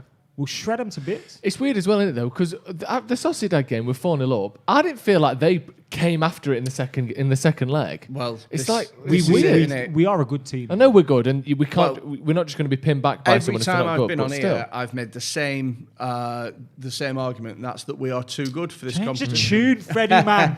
But I can't wait to see. Look, the thing is that I mean, the fact of the matter is, Sociedad were meant to be one of the favourites. We smashed them to bits because they were getting hyped. They were second in the league when we were drawn against them. This lot were meant to be a team that causes real problems. We smashed them to bits. AC Milan. James is injured, by the way. AC Milan was a close game, but we did not have to play our best at any point to get past. And in that them. second leg, I know it was only 1-0, but it was a dominant 1-0. Yeah, not quite to the sort of City versus Tottenham Carling Cup final, but now close. Look, I look, when we last won the Europa League, I felt like it was an achievement because it was a reflection of where that squad was at the time. That's a good point. This squad right now, you're talking about a team that has got I don't think we've been beaten in the league this season by City or Chelsea, who are the Champions League finalists. We should be in the Champions League competition. We should be in the last 4, or definitely the last 8 of the Champions League. I mean, I think myself that this team is, and I'm saying this for the first time in a long time, we are in the same bracket as your Chelsea, City, PSG, Real Madrid. Now, we've not played Real Madrid this season. PSG, we beat them once. We lost once. It's that consistency, isn't it, that we haven't got. And that hopefully will come. I think the that manager's is coming young, as some well. of the players are young. There does seem to be a little bit more of a assertiveness. We know we're good. So like eventually a steeliness. This will come through, whereas we seem to be a little bit more flaky before. And we're seeing highlights here of the Tottenham game, which I think is a perfect example of that, where it's like, we got the goal, and then it disallowed. We got cheated. Heung-min Son scores at the other end, but it still felt like this Heads team were went, like... bro. My head went. Yeah, so yours for did. them to keep but their theirs heads. didn't. And they were like, we will win this game anyway. And in the end, we won comfortably. And I do think that's a good point. Like, there is almost a disappointment because I think that the European football is so comparatively weak to Premier League football currently.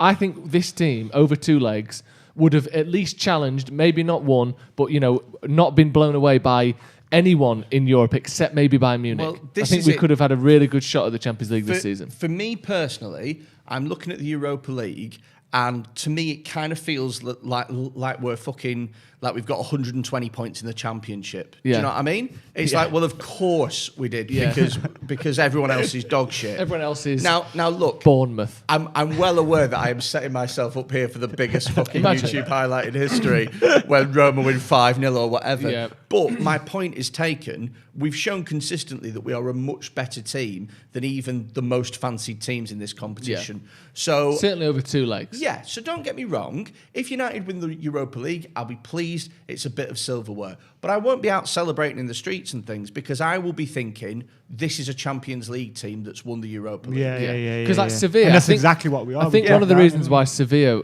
won the Europa League back to back, or not back to back, I think they won it 3 times in 5 years or something, whatever it was, is because they weren't good enough to win the Champions League.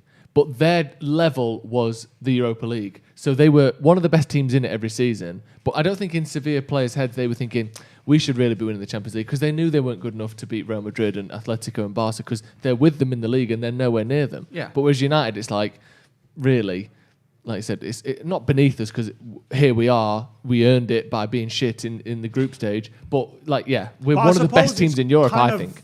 It could be, and again, I want to be in the Champions League, so I'm not saying I'm glad it happened. Of course I'm not. It could be a blessing in disguise, though. If at the end of this season we went into the Champions League, let's say we got through like Leipzig did, instead of Leipzig or something, and we get smashed by someone. You have that flake. I don't think we would have, but if that happens, you're then set back massively again. And I think we recovered well from the disappointment of going out of the Champions League. There was that period of time where we lost to Arsenal, we went out of the Champions League, where it felt real bad, and it felt like it could have been a turning point for Ali. There's been a few of them, and we managed to turn that around. So it could be a turning point for this team as well if they get the trophy. And you're hearing about Julian Lorenzo's done an article for ESPN on Paul Pogba's future, and they're speaking about how they feel like Pogba's probably going to stay now. The contract negotiations are going to start, and a lot of that thinking is behind the fact that he feels like this team, had it started how we're ending it, we probably would have won the league. Yeah. And if we can end it winning the Europa League, this team is looking like a team that can win something. Obviously, there's other factors there. Who's in the market for him? Money, things like that. I know it's not just that, but if we're showing Paul Pogba that this is the place, because of course he was always going to leave for money, but I felt the main thing for him was winning trophies. And if we're showing him that, this could be a team that wins the league, then I think that's got to be credit to Ole Gunnar Solskjaer. I agree, and I think back to my point before as well is when Pogba's looking around Europe now, Juve are nowhere near. They're not even the best team in Italy, let alone a Champions League winning team. And you got Real Mourinho. Real Madrid, same thing. They're a good team, but Spanish football generally, Chelsea pretty much dismantled both Real Madrid and Atletico Madrid. Like Bayern Munich are a bit of an outlier because they can do it on the day and they're a great team, but there aren't that many teams in Europe better than Man United at the moment. And like you said, it's almost as though he can look and think, beating City is going to be tough, beating Chelsea next season is going to be tough. But you might go to Juve and not even win the league in Italy and do nothing in the Champions League. If we win the Europa League, it goes to the undisputed match in the Super Cup, doesn't it? So you get the chance to win the Champions League. King of the Ring, yeah. Because that's the real Champions League. The real Champions League is the Super Cup. Yeah. 2-weight champion. We're coming up from the lower weight division. Undisputed champions of Europe. Yeah. Freddie, how you doing then? You all right? I'm good. How are you? Yeah, I'm doing very well. When's Freddie? I mean, I'm sure most of you know, but Freddie's a stand-up comedian. Hi. And a very fine one at that.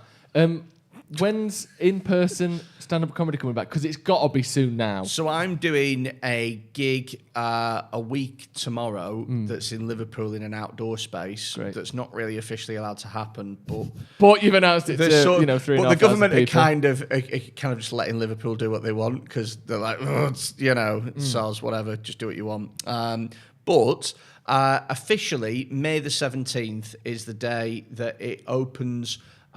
Outdoor gigs open fully and indoor gigs socially distanced. And then June the 21st is when everything should technically go back to normal, no restrictions. As a comedian, so you know how musicians they might do a concert and they've got new material coming they've got the song ready, but they're gonna save it. They're not gonna perform that. Do you do that with jokes? Like, do you think, right, that joke, let's save that. So Well- let me put just. I can't make sure I don't say that today. That's for the big ticket gig. Well, what I do is, so I'll have different sets. So I'll have like a weekend club set, and I'll have a set that I'm going to do for like an hour or something like that when people have paid specifically to watch me. And the jokes in that will be different. But if I've got like a new bit, a new idea or something like that, I'll try it out midweek. So I'll go to like a new material night. On five-a-side. Yeah, totally. You try your Rabona out on five-a-side, and then when Saturday rolls around. Totally, because the thing is you've got to make sure that it works. Yeah. Because if you're doing a gig to like 200 pissed people that have all paid 15 quid a ticket, and you're like, hey, and then nothing happens, then they all look at you like, who is this dickhead? Do you know what I mean? Like, it's rubbish. Whereas midweek, there's no pressure. It's like training session. Do you know what I mean? What's your favourite joke that you've had to bin? It's really rude. Yeah. Is the reason you binned it because society moved forward? No, it's because people kept getting very upset about it. Can I say it? I don't know. I think start saying it, and then if we get scared, we'll tell you to stop. Yeah. Is that a good rule? Cool. Yep. If there are any words that you're not sure about, it was Is there any like big? Yeah. It was about not being ready to have kids. Okay, that's not being ready to have children. Okay, I feel And then comfortable with that. I've got friends who I'm pretty sure like have got kids and they're actively trying to get rid of them. Do you know what I mean? Like, I've got a mate of mine. He's got 2 kids, aged 7 and 4. Last year they went on a family holiday to Portugal. Just put the camera up. That's enough. Just put the camera up, Freddie. That one. Go on. That's enough. No, carry on. I'm game for this. Him and his wife every night going out for tapas. Coming back like, oh, she's still fucking here. Tell you what, leave the window open. There you go, see you in a bit. Sat in the bar eating patatas bravas going, well, if this doesn't work, we're going to have to get her an Everton kit or something. This is... Right, that's enough of that. Man United have got Roma in the Europa League semi-final second leg. We're going to be bringing you every single minute, I was so glad I asked. Mate, I don't know why you bid that. Yeah, I can see why you binned it, but not because it's not funny. Did not do well in Liverpool. No, I'm sure it didn't. I'm sure it didn't. And I tried it several times. Did you? Yeah. Well, like you were saying, with the a band with a new song, like the new single, it's almost the opposite with comedians, isn't it? Because instead of like saving it for the big gig, you sort of have to test it before you use it in the big gig, don't you? Is what you're saying? Yeah. You got to sort of give it legs, as it were. And the thing is, as well, is if you're a bit of a comedy nerd or a fan of stand-up, it can be really cool watching a comedian do a work in progress show at the very beginning of the time that they're making their show, and then watching it again at the end of its run, because it'll be a completely different show. Timings and things like that. We'll have taken bits out, added bits in. A bit of material that you showed that was maybe 3 minutes long might now be 8 minutes long with loads of different tags and stuff like that. When Bill Burr came to the UK and did his tour, I think I watched him 3 times in about 18 months. It was incredible. And every time there was about 20, 30 minutes of new stuff. It was unbelievable. Did you go when it was at the O2? Was it the O2? The one out near, I don't even know, near the roundabout. No, I went to the Philharmonic and I went to Albert Hall twice. Albert Hall. I can't remember. I went to see... It's the O2, isn't it? What? Near the roundabout, near like Five-a-Side and that. What's that called down there? I don't know. There's a little theatre there, and that's where I watched him anyway. I went to see Dave Chappelle last year, and there was literally no phones and that allowed. And like, I'm sure you couldn't tell, but I'm sure he was testing bits. Seen Chris Rock do the same as well. Where like at the end of the show they start testing bits. And weirdly enough, I went to see Kanye West live when he did the Glow in the Dark tour, and he tested Love Lockdown at the end. Did it? Yeah, That's good. with a live band and some mad drums and that. It was proper sick. People in the comments saying Poor it's the Kanye. O2 Apollo, so it is the O2 Apollo. Oh, yeah. Just down there. That's where I was saying, but it was very good. O2 Apollo, yes, thank you. Adam, we've Joe. got about 5 minutes till kick-off. Do you Joe. know how it is? 5 minutes to go. Give me a score prediction.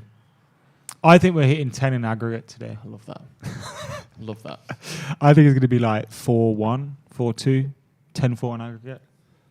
Freddie? I think United are going to win 2-1. I think we're going to hit them on counters. And yeah, I can't see this being worrying. I mean, again, you've got to remember that Roma have binned off their manager at the end of the season. So hasn't he gone already? No, he's still there now. He's doing a full Woodward. So Fonseca's here now, knowing that whatever happens, he ain't going to be here at the end of the season. No. So it's like... Be like the dressing room, like players were like, fuck off, you're not my dad. Yes, fuck off. Supply teacher vibes, isn't it? Yeah, really, yeah. What are you going to do, mate? You're not even going to be here next year.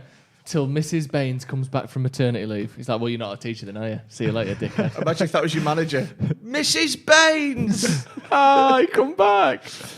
Supply teachers get terrorised, isn't it? Who grows up wanting to be a supply teacher, Buff? I'll not. I'll be a supply teacher. Yeah, but you say that. They're a very important cog in the school machine. But I'm going to go out on a limb and just put my hand up and say that I did supply teaching during the pandemic. Right, did you want to be a supply teacher? No. Exactly. Zoom supply teacher. He never grew up saying he wanted to be one. Actual in-school supply teacher. Oh, was it? So I'd come in and they'd be like, hey, you got to teach Spanish today. And I'd be like...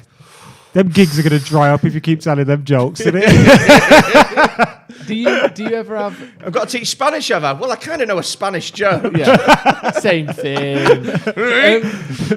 Now you've been doing stand-up for so long and you go back to teaching, is it hard not to do, not material, but kind of, you've got an audience, they're watching you, sticking a few extra jokes in. Like, the amount of time a little kid shouts out, I try not to treat him like a heckler. Yeah, exactly. Yes, absolutely, it's well hard. What do you do, lad? Well, you're at school. Yeah, I know you're at school, but like, what do you do for Any of the kids ever recognise you off TikTok?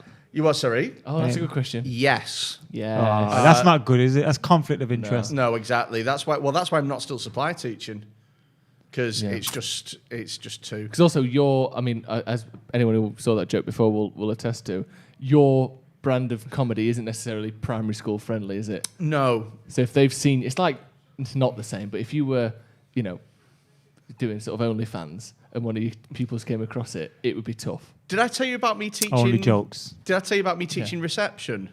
No. Oh mate. So basically, you don't get to choose what you're going in to teach. You just turn up on the... Sometimes you don't even know if you're working. You just fucking turn up on the day and they're like, this is what you're doing. Right? Really? So in primary and like secondary... a test match cricketer when the weather's dodgy. So here's the thing, is you've got to be up at 7 o'clock every day and you'll get a phone call by like 7:45 to say this school wants you. Or if not, then you just got to fucking... Like just go back to bed. Yeah, but the thing is you've got to be fully dressed because the school could be half an hour away. Because you can't turn up with no shirt on. The amount not of times. So I've got to make my packed lunch before the night before and put it in the fridge. At least you got lunch ready for the next day. Yeah, but you know how depressed it is to sit on your sofa eating a fucking packed... eating a mini roll.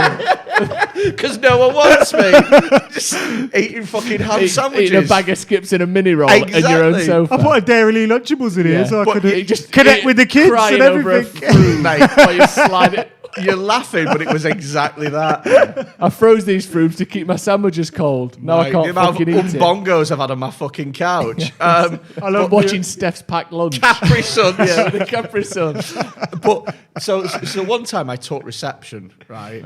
And honestly, mate, reception is the fucking best gig of your life. How old are they? Like because 4? They're like 4. It's honestly... They're idiots. Like, there's no, everyone knows. Well, this is it. There's no teaching going on. It's just like, don't kill or touch them. Do you know what I mean? Just like that's basically the requirement. Don't kill them. Don't touch them. Just fucking make sure they don't die or be just stay there. So anyway, right? What they did during the day is they did, and that was the head teacher that said that as well, which was so fucking messed up. The wink afterwards that really sold it, wasn't it? What they did during the day, right, is it was literally during the morning, playing the sandbox, and then you read them a story in the afternoon. That was the level of their and what day. are they doing while you're playing in the sandbox? Playing with your sandbox. You not do maths. I'm going in the little water bucket. They are begging me to put my clothes back on. I've wet myself and covered everything in sand. They couldn't see anything. It's just outlines. But so I got to read like stories and stuff like that. So fairy tales and shit is what you'd read them and shit, like Sleeping Beauty. Is there still a lot of Aesop's fables in schools? I remember a bit of Aesop's like fable. Tortoise and the Hare and shit like that. But this is like it was like Sleeping Beauty and shit like that. What was that fella's name? Chip. Biff and Chip. Biff and Chip. Yes, but you don't read that to all of them. That's like a one. That's Is that like when you're on the red books. Do you know what I mean? In reception, you had Annie Apple and all that bollocks. Remember? Yeah, Annie yeah, Apple yeah. and Kicking King and Rubber Red and all that. Remember them? Do you remember them? Oh yeah, for like learning the alphabet. Yeah, that's in reception. They're still right? knocking about. They're still Annie knocking Apple about. and that. But and Rubber Red. Yeah, it was an easy gig. I'll tell you what though. You know Sleeping Beauty. You know the story of Sleeping Beauty. Do you know who tells the prince that Sleeping Beauty is? Do you remember that shit? Do you know who tells the prince that there is a princess in the woods? No. So in the story that I read, it was his mate. The Right? game's Just off, his by mate. the way. Well, this is it. But let me tell you, how much faith is that putting in your friend? Like if your mate said to you, hey, listen, there's a beautiful woman asleep in the woods, right? Go and find her. You give her a kiss. She wakes up and falls madly in love with you. Yeah. Like if that was my mate, I'd find her, I'd kiss her, and then all my mates would jump out and be like, "Way, she's dead." Yeah. Do you know what I mean? Or you'd just be immediately arrested. Yeah. She'd call the police. I'm trying to have a nap. And what, you're just kissing me out of a nap? Like you're some sort of prince. Go to prison now. We've got a super chat from David Lewis. Boys, have you seen who the ref is? We always struggle with this dude. Is it Kikir? I'm not sure who it is, but name is. surely we can overcome a tricky ref for the sake of a 6-2 aggregate. I was lead. going to say, unless this ref decides that they start with a 3-0 advantage, I reckon we're fine. I hope so. If Roma score 2 in the first 6 minutes, then we start to worry. But other than What, otherwise known as doing a Leipzig? that, yeah, if they pop a Leipzig, we might struggle. Do you, I mean, that is the bit this season that annoyed the hell out of me. And I remember feeling The Leipzig away match. Yeah, and I remember feeling similar to when I felt when we lost against Sevilla in the Champions League under Mourinho. And Yeah. it was like such an annoying moment because it was like, why did you change your tactics from when you absolutely smashed kept going them with a 5-0? diamond, We went 5 at the back, didn't we? Yeah, and it's like, why did you do? It's like you worked out It was the best Arsenal way the to diamond. play against them. Why did you change? Yeah, I agree. It was a weird one, that. And it was a shame as well because it's one of them where you take the risk. If it works, great. But when it doesn't, you need a little bit of criticism because it was a weird choice. Was it 3-0 my down? problem was as well, and again, I get it, tactical surprise, like don't do what they're expecting you to do. But within 15 minutes, we all went, this isn't fucking working. And it took him until half time to change it. And it was like... And it was one of those where we only needed a draw, didn't we? Yeah. A draw would have put us through. Yeah. Well, let's not think about that because it's too sad. Eric Bailly knocking someone out there. Fucking hell. Well, Mkhitaryan's flicked the ball over him and he's gone to head of the ball. Do you know what? You're But going it's to a see. shoulder in the jaw, that. You're going to see a lot of this tonight.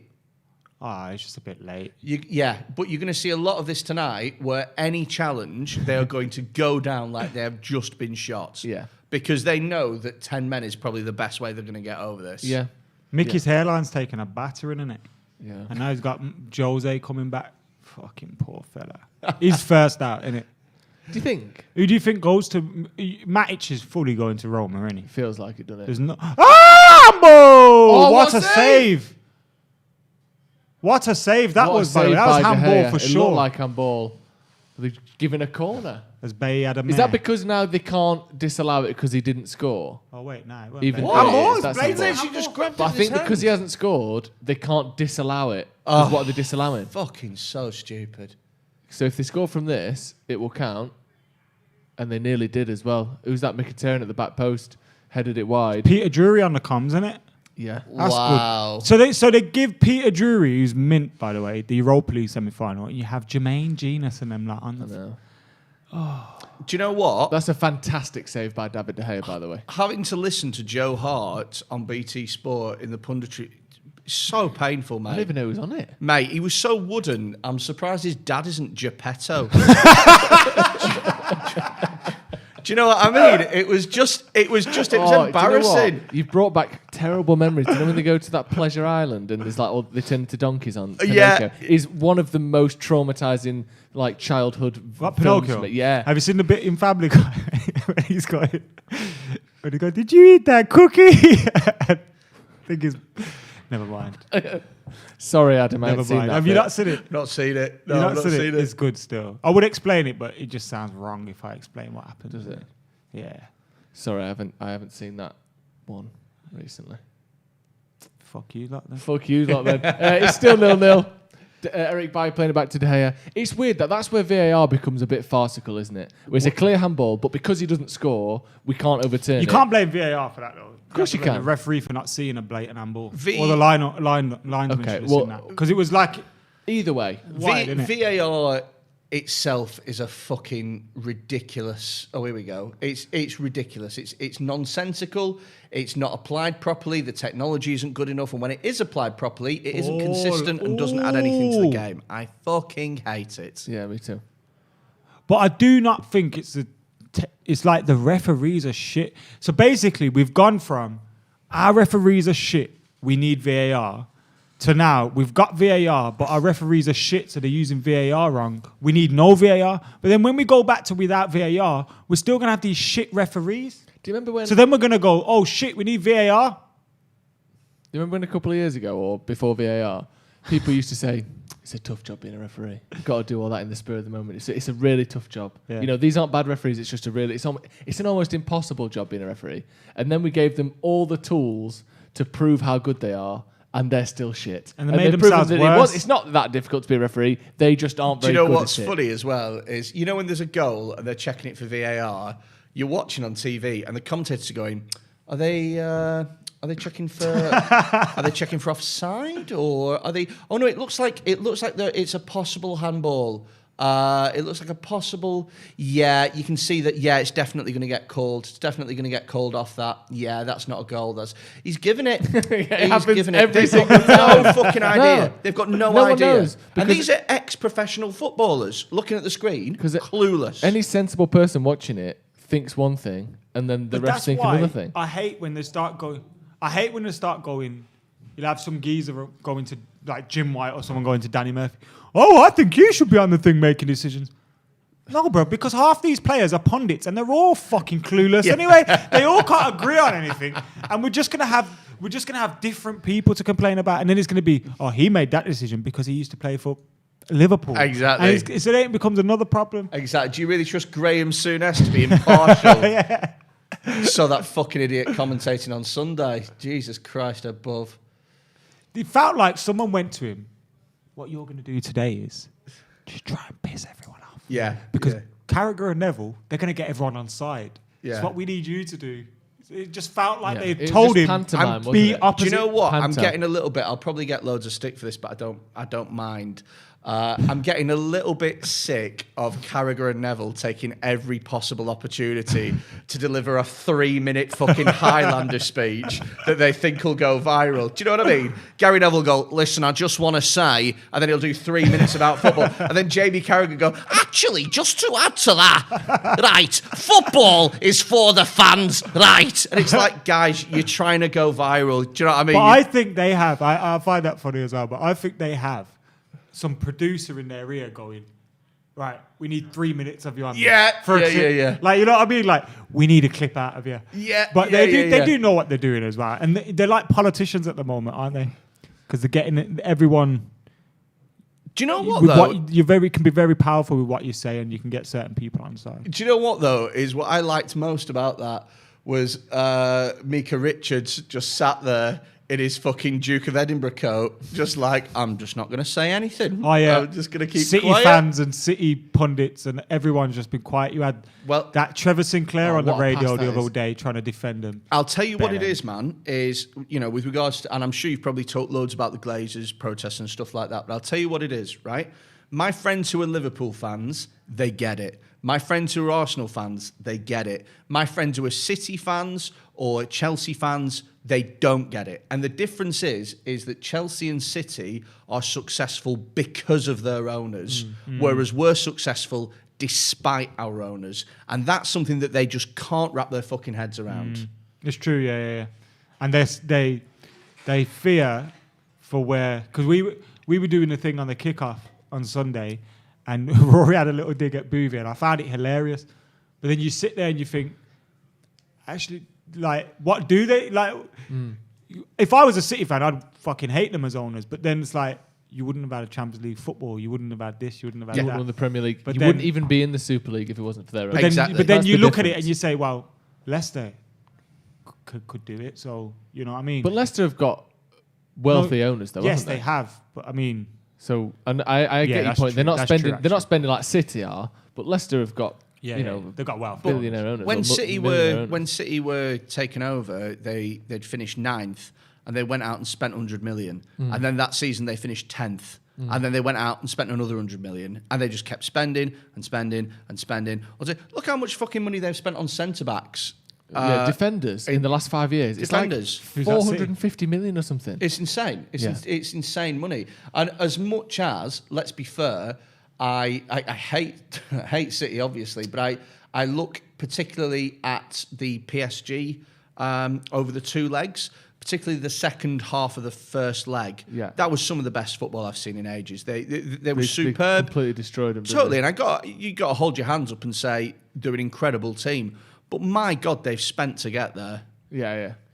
Speaking of PSG players, Cavani playing out to Bruno. Lovely. There was a bit there where, that's a poor pass. It was. Another poor pass. There was a bit there when Wan-Bissaka was running towards Donny van der Beek.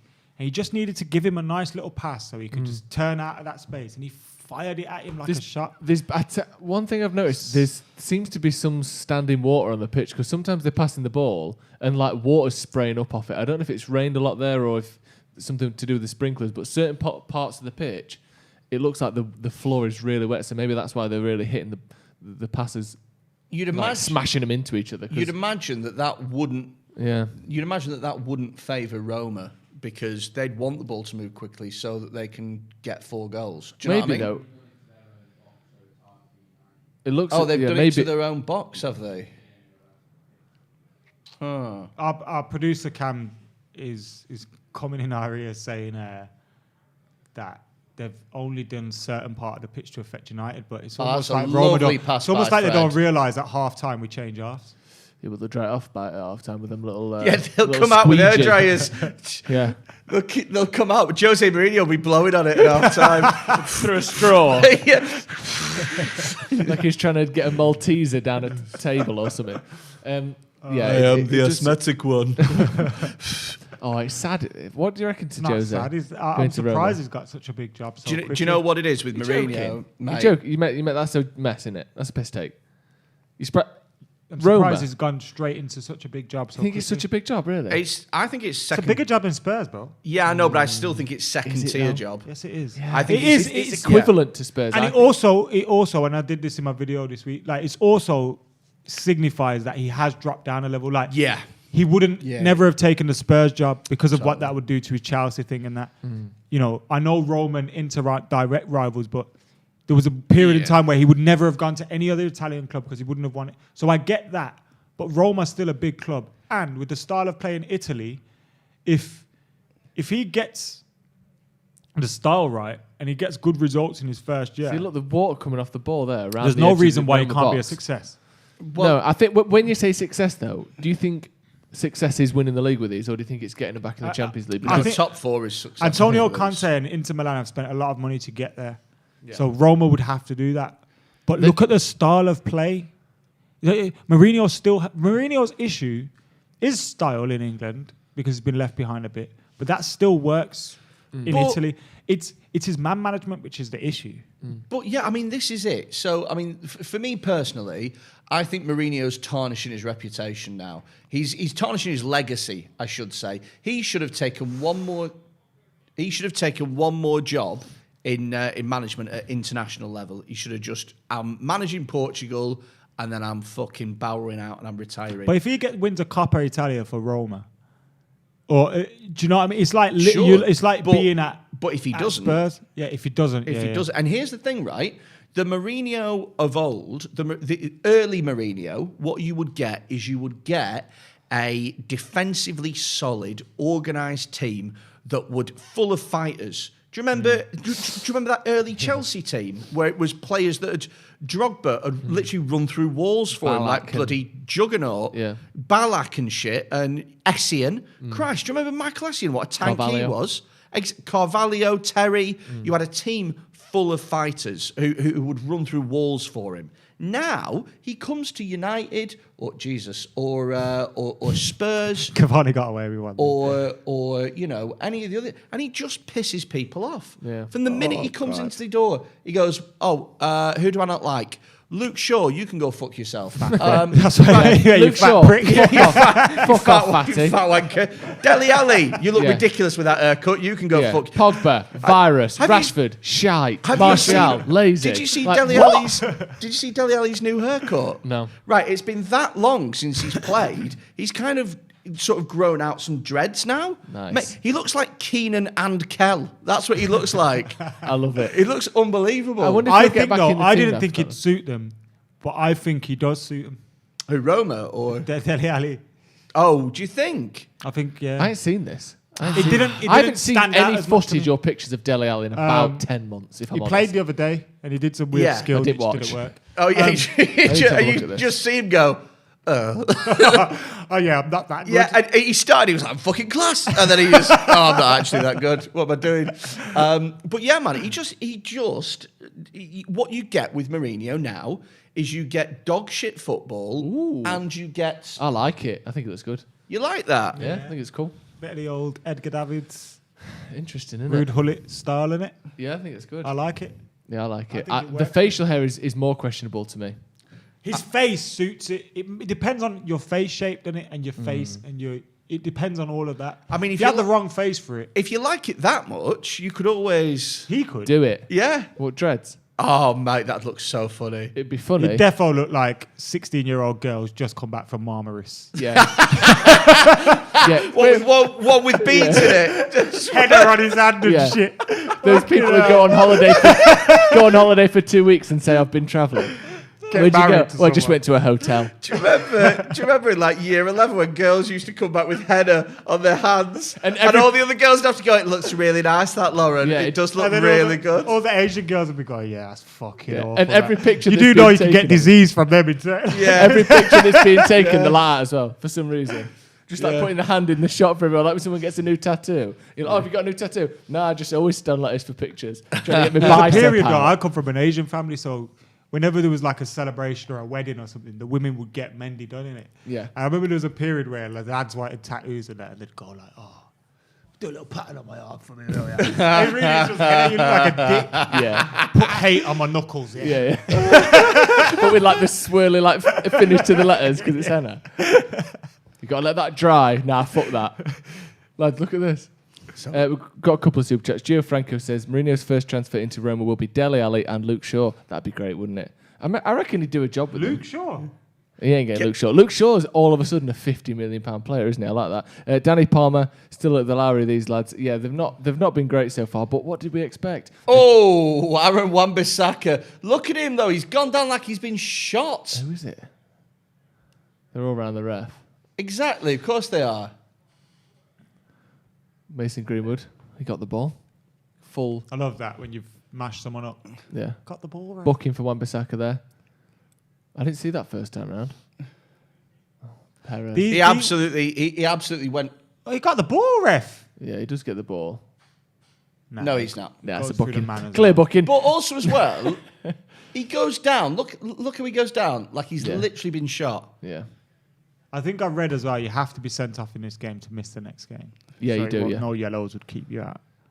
But yeah, I think you lot are right about, who was it that said, it looks like he's like, want to get someone sent off early doors. Yeah, absolutely. It's a good tactic. If you're them, if you're Roma now, you're thinking, we will do anything to give us an advantage here. And 10 men would be a fantastic advantage. Because already, what are we, 20 minutes in, they've not got a goal. They've not looked that likely other than the one that was a clear handball. Yeah. Like, they need something to happen here, Well, don't they? it's like, at what point do you keep your dignity? Do At you know what- what I mean? at Like, what cost? Like, exactly. Like, technically, every time you go up for a corner, you could be sticking your finger up bumholes and stuff like that. But it's like, do you But really eventually, wanna, like I say, they stop asking you to be exactly. a supply teacher, do you don't they? really want to go into the Europa League final with dirty fingernails? Do you know Yeah. what I mean? Like, God, come I on. have not missed that idiot Smalling. I swear to God, spinning around. Oh, Cavani. top of the bar. Roof of the That bar. all came from Smalling being dog shit, bro. Cavani's gone to do the sexy one, and when you're 6'2" up, you're allowed. Yeah. But listen to me. What is Smalling, bro? Oh. I told What you, man. is Smalling? I told you he's dog Who shit. did you tell? Everybody. Yeah, bro. but we Yous knew. Like, there's loads of people Don't on say here you saying, so like it's me. oh, he's so good at Roma. It's Ali's fault and this, that. It's fucking, we shouldn't have sold him. Look at the state of him, bro. He takes 3 hours to make a pass. Yeah, there's no way we should It's have like kept an him. 18-wheel lorry turning. Do you know what? Who was a fucker for that on the ball, and he's gotten better as he's gotten older, but he needed to leave United. Johnny Evans. Johnny Evans, particularly. Here's the thing. Adam's just said all this about Smalling, about people. Oh, he should stay. We shouldn't have left him. He is that person, but for Johnny Evans, he wishes he was still at United. Well, he I said he would be Man United's best centre back, and he should be captain. So the thing is under Van He'd Gaal. definitely play alongside Maguire. Under Van Gaal, when we played with playing out from the back and stuff like that. Yeah. Johnny Evans was a bloody liability at that. Now, he's gotten much better since, and I think the Johnny Evans now is a Johnny Evans that's different to the one that left Old Trafford. But at the time, he had no composure, none. No, there were. He had a handful of really poor games that season before he left. Do you know what, man? Is the modern centre back is a different beast. You're not allowed anymore just to be a really good tackler. That's one of about 20 different things that you need. You need to be fucking rapid as well. Oh my God, look at him. You need to be able to read the game. Erratic fucking mess, mate. I'm telling you, the geezer's he's like a Beyblade in the box. He's spinning. But you're right, and you know what that made me think of when you were saying that? Ruben Diaz. Mate. And I hate to bring it up in this show because, for obvious reasons, but the geezer was quality. Well, this is it. Look, again, I'm sure he was Lindelof's partner when we got Lindelof. I'm not in the habit of celebrating City players unnecessarily. But as a football fan, you've got to look at something like that. I'm the same, funnily enough, with Foden at the moment, where I begrudgingly go, you're class, but I hope you do your cruciates. You go, but you're class. Your quality, you cunt. Yeah, exactly. But what a great player to watch. Yeah. Even as a United fan, I really enjoy watching him, but I genuinely hope someone snaps both of his legs. Yeah, he is good. And Roberto said, I've seen a post saying we've got 4 games in 7 days earlier. I think they forgot when we I think they forgot we say when they play.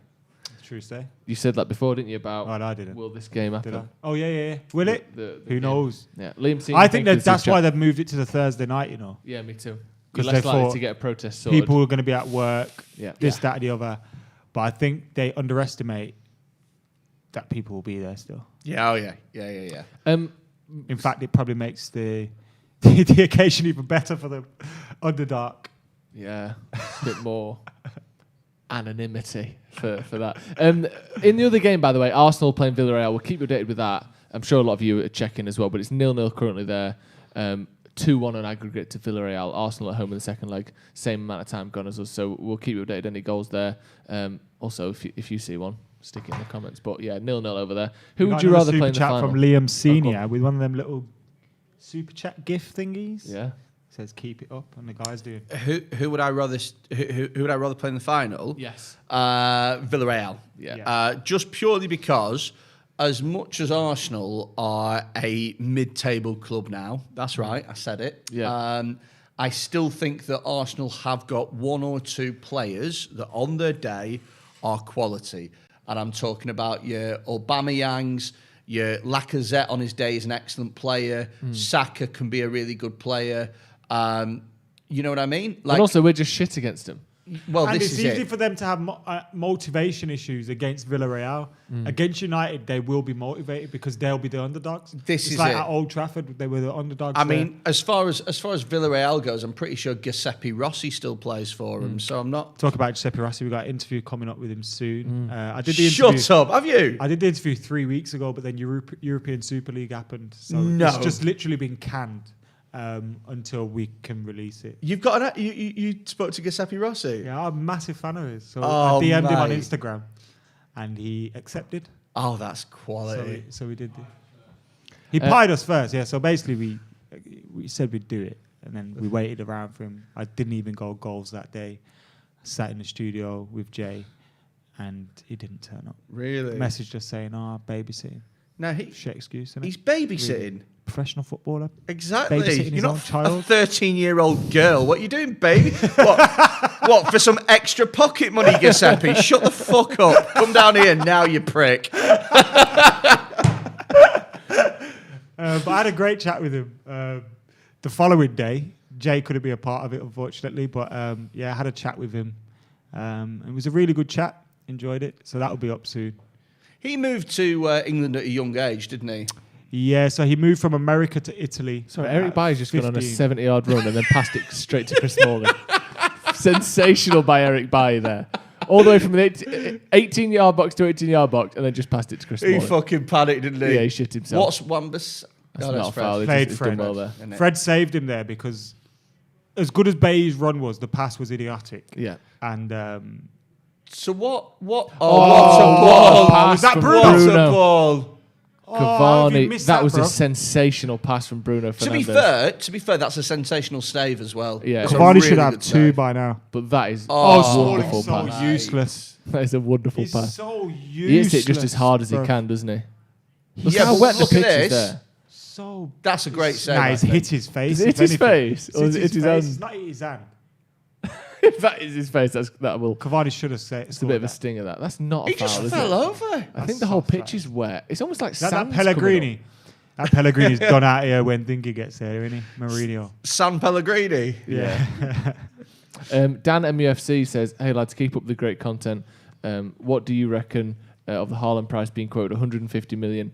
Now I think, well, get Sancho. He's the cheaper option." Paula Bill. It's Bailly. That's Bailly. It depends. racist stuff, man. Sorry, It lads. depends what is happening with Cavani.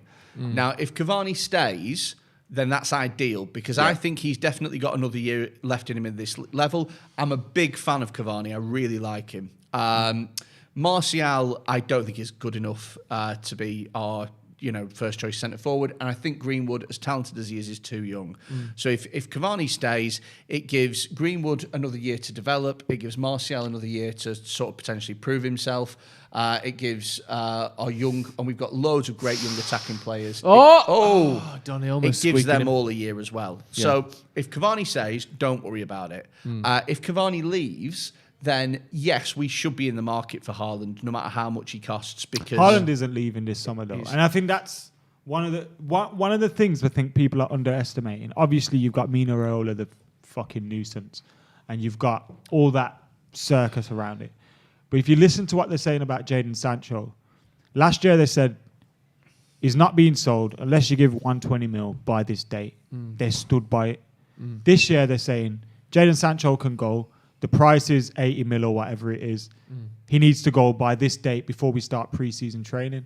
They will stick to that, and they're saying Haaland isn't going. And you seem to think, right, if they're certain they're selling Sancho, they are going to stick to that. They're not going to let Haaland go.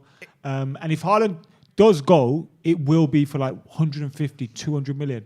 Are United going to be there? I don't think anyone's going to be there for that price. I don't think anyone can afford Haaland. Kane's the one that moves this summer, if anybody. Well, the thing is as well with Kane And not is to that, United. is that you're talking about another 100 million there. Now, let's say United let's say Cavani goes, and look, it looks like he's staying, but let's say he goes and we need a new striker, right? Now, for me personally, of course, if we can get Haaland, great. Kane, 100 million quid, but it'll be 28 in a few months, but fair enough. For me personally, Smalling's getting subbed because he's Smalling's shit. getting subbed. Oh, he's injured. Oh. He's from carrying Roma on his back and falling over in the penalty spot. For me personally, I think United could do worse than looking at Tammy Abraham, who at 23 and under 40 million quid. Do you know what's funny? Go on. We've heard a rumour of that actually being the case. Really? We don't know how credible it is, which is why we don't. I sent a Put thing it. to Motti on the day that they said they could get rid of him for 40 million. I sent a screenshot and I said I would take him at Old Trafford for 30 million quid. You and Jay got your own little WhatsApp group, yeah? Do you want to come in? Do you want to get involved? Yeah, that's all right. Me, you, Jay. Jay's the token, isn't he? Me, you, Jay, and Giuseppe Rossi. But Jay and Giuseppe are babysitting all the time, so they never reply. Giuseppe, oh, sorry, mate. I've just been doing my paper round. I've not been able to respond yet. Just been playing the SNES again. Yeah, mate. My dad's made me wash the car. I can't come round. I'm grounded. Fucking Giuseppe Rossi. So the thing is, man, is Tammy Abraham, 23 years old. He has got potential to be a top striker. He'll never be world class, but he's got the potential to be a top striker. 25 goal a season, man. I think 15 to 20. I think that can be his remit. The way that he plays, he's a big lad, he's strong, he's 6'3", he's good at holding the balls up, but he's also athletic and quick, and he can finish. Not for me. Now, but with the way that United play, now, again, is he as good as Kane or Haaland? No. No, but he's going to cost a fifth. For a fifth of the price, and we can also reinvest that money into getting Sancho, mate, I'm about that. Yeah, I don't think it's the worst. I don't know if option I'm in the about world. that life. Well, if you think though, in the last 2 years, I know that Roma should have He's missed scored. a sitter there. Henrik Mkhitaryan. This should be 2-1 United. 1-1. Yeah, Henrik Mkhitaryan's missed an absolute sitter there. That's the sort of ones. Well, that, to be fair, it could be 2-2. Remember the handball one? Oh, they would have given it though, wouldn't they? That's the sort of thing he's that off. He was offside. I don't think he is. I think he's well, level. He's ahead of Bale. Oh, no, but I think he's level with the crosser. Perspective of being level, yeah. If they want to have any chance of winning this game, they have to score that. Like you Oh, can't yeah. miss. They've missed But 2 big headers. Look, already. I mean, at the end of the day, if this is 0-0 at half time, they're going to score 4 in the second half. One every 12 and a half minutes. Yeah. Possible. And that's what It's United did last possible, week, but they're also playing against United, aren't they? Gio Franco, does anyone besides me own shares of Man United? I think I used to, but then they just bought them all, didn't they? Whatever happened to them? Yeah, When my dad had some. Yeah, my dad the had some Glazers as well. did the hostile takeover. Yeah. And David Lewis, totally agree Yeah, with... the New York go on. Stock Exchange ones, they don't have any voting rights or anything attached to them, do they? No. So they're literally just... They're literally just shares for the sake of, I think this share price will go up and I can sell it. There's not... There's I mean, no I know power that's attached to what, that's what most shares are anyway. You're not investing in Tesla because you think you're going to get it off Elon Musk, but Imagine for me, if that's how it worked. I've got a few shares. Imagine if that's how it Musk worked. is getting pretty antsy. When he got bored, he just did like a raffle, like a tombola, and he just had all the shares in there. Joe! When you were talking about Tammy one Abraham share there. is one ticket in the raffle. We had a lot of people not happy with your Tammy Abraham show. A lot of people not happy with Tam Tam. Some people said Tam Tam. He's even That's got what his I'm calling nickname him. ready. Tam Some Tam. people were saying Ings is better than Tammy. Someone said he'd be Wildbet 2.0. He's not that fucking good, yeah. But hang about, So isn't calm Danny down. Ings about 28? And as well as being And a he's had completely different. Tammy Abraham. horrific knee injuries Yeah. in his career. Or He's 2. just going to be on the bench, bruv. Yeah, but Well, that's a £30 million player. That's got Cavani he's for rotation, that. isn't he? no, we ain't got Cavani for that. Cavani's our starting number 9. He's not going to be next season. Who is? It's going to be Marshall and Greenwood.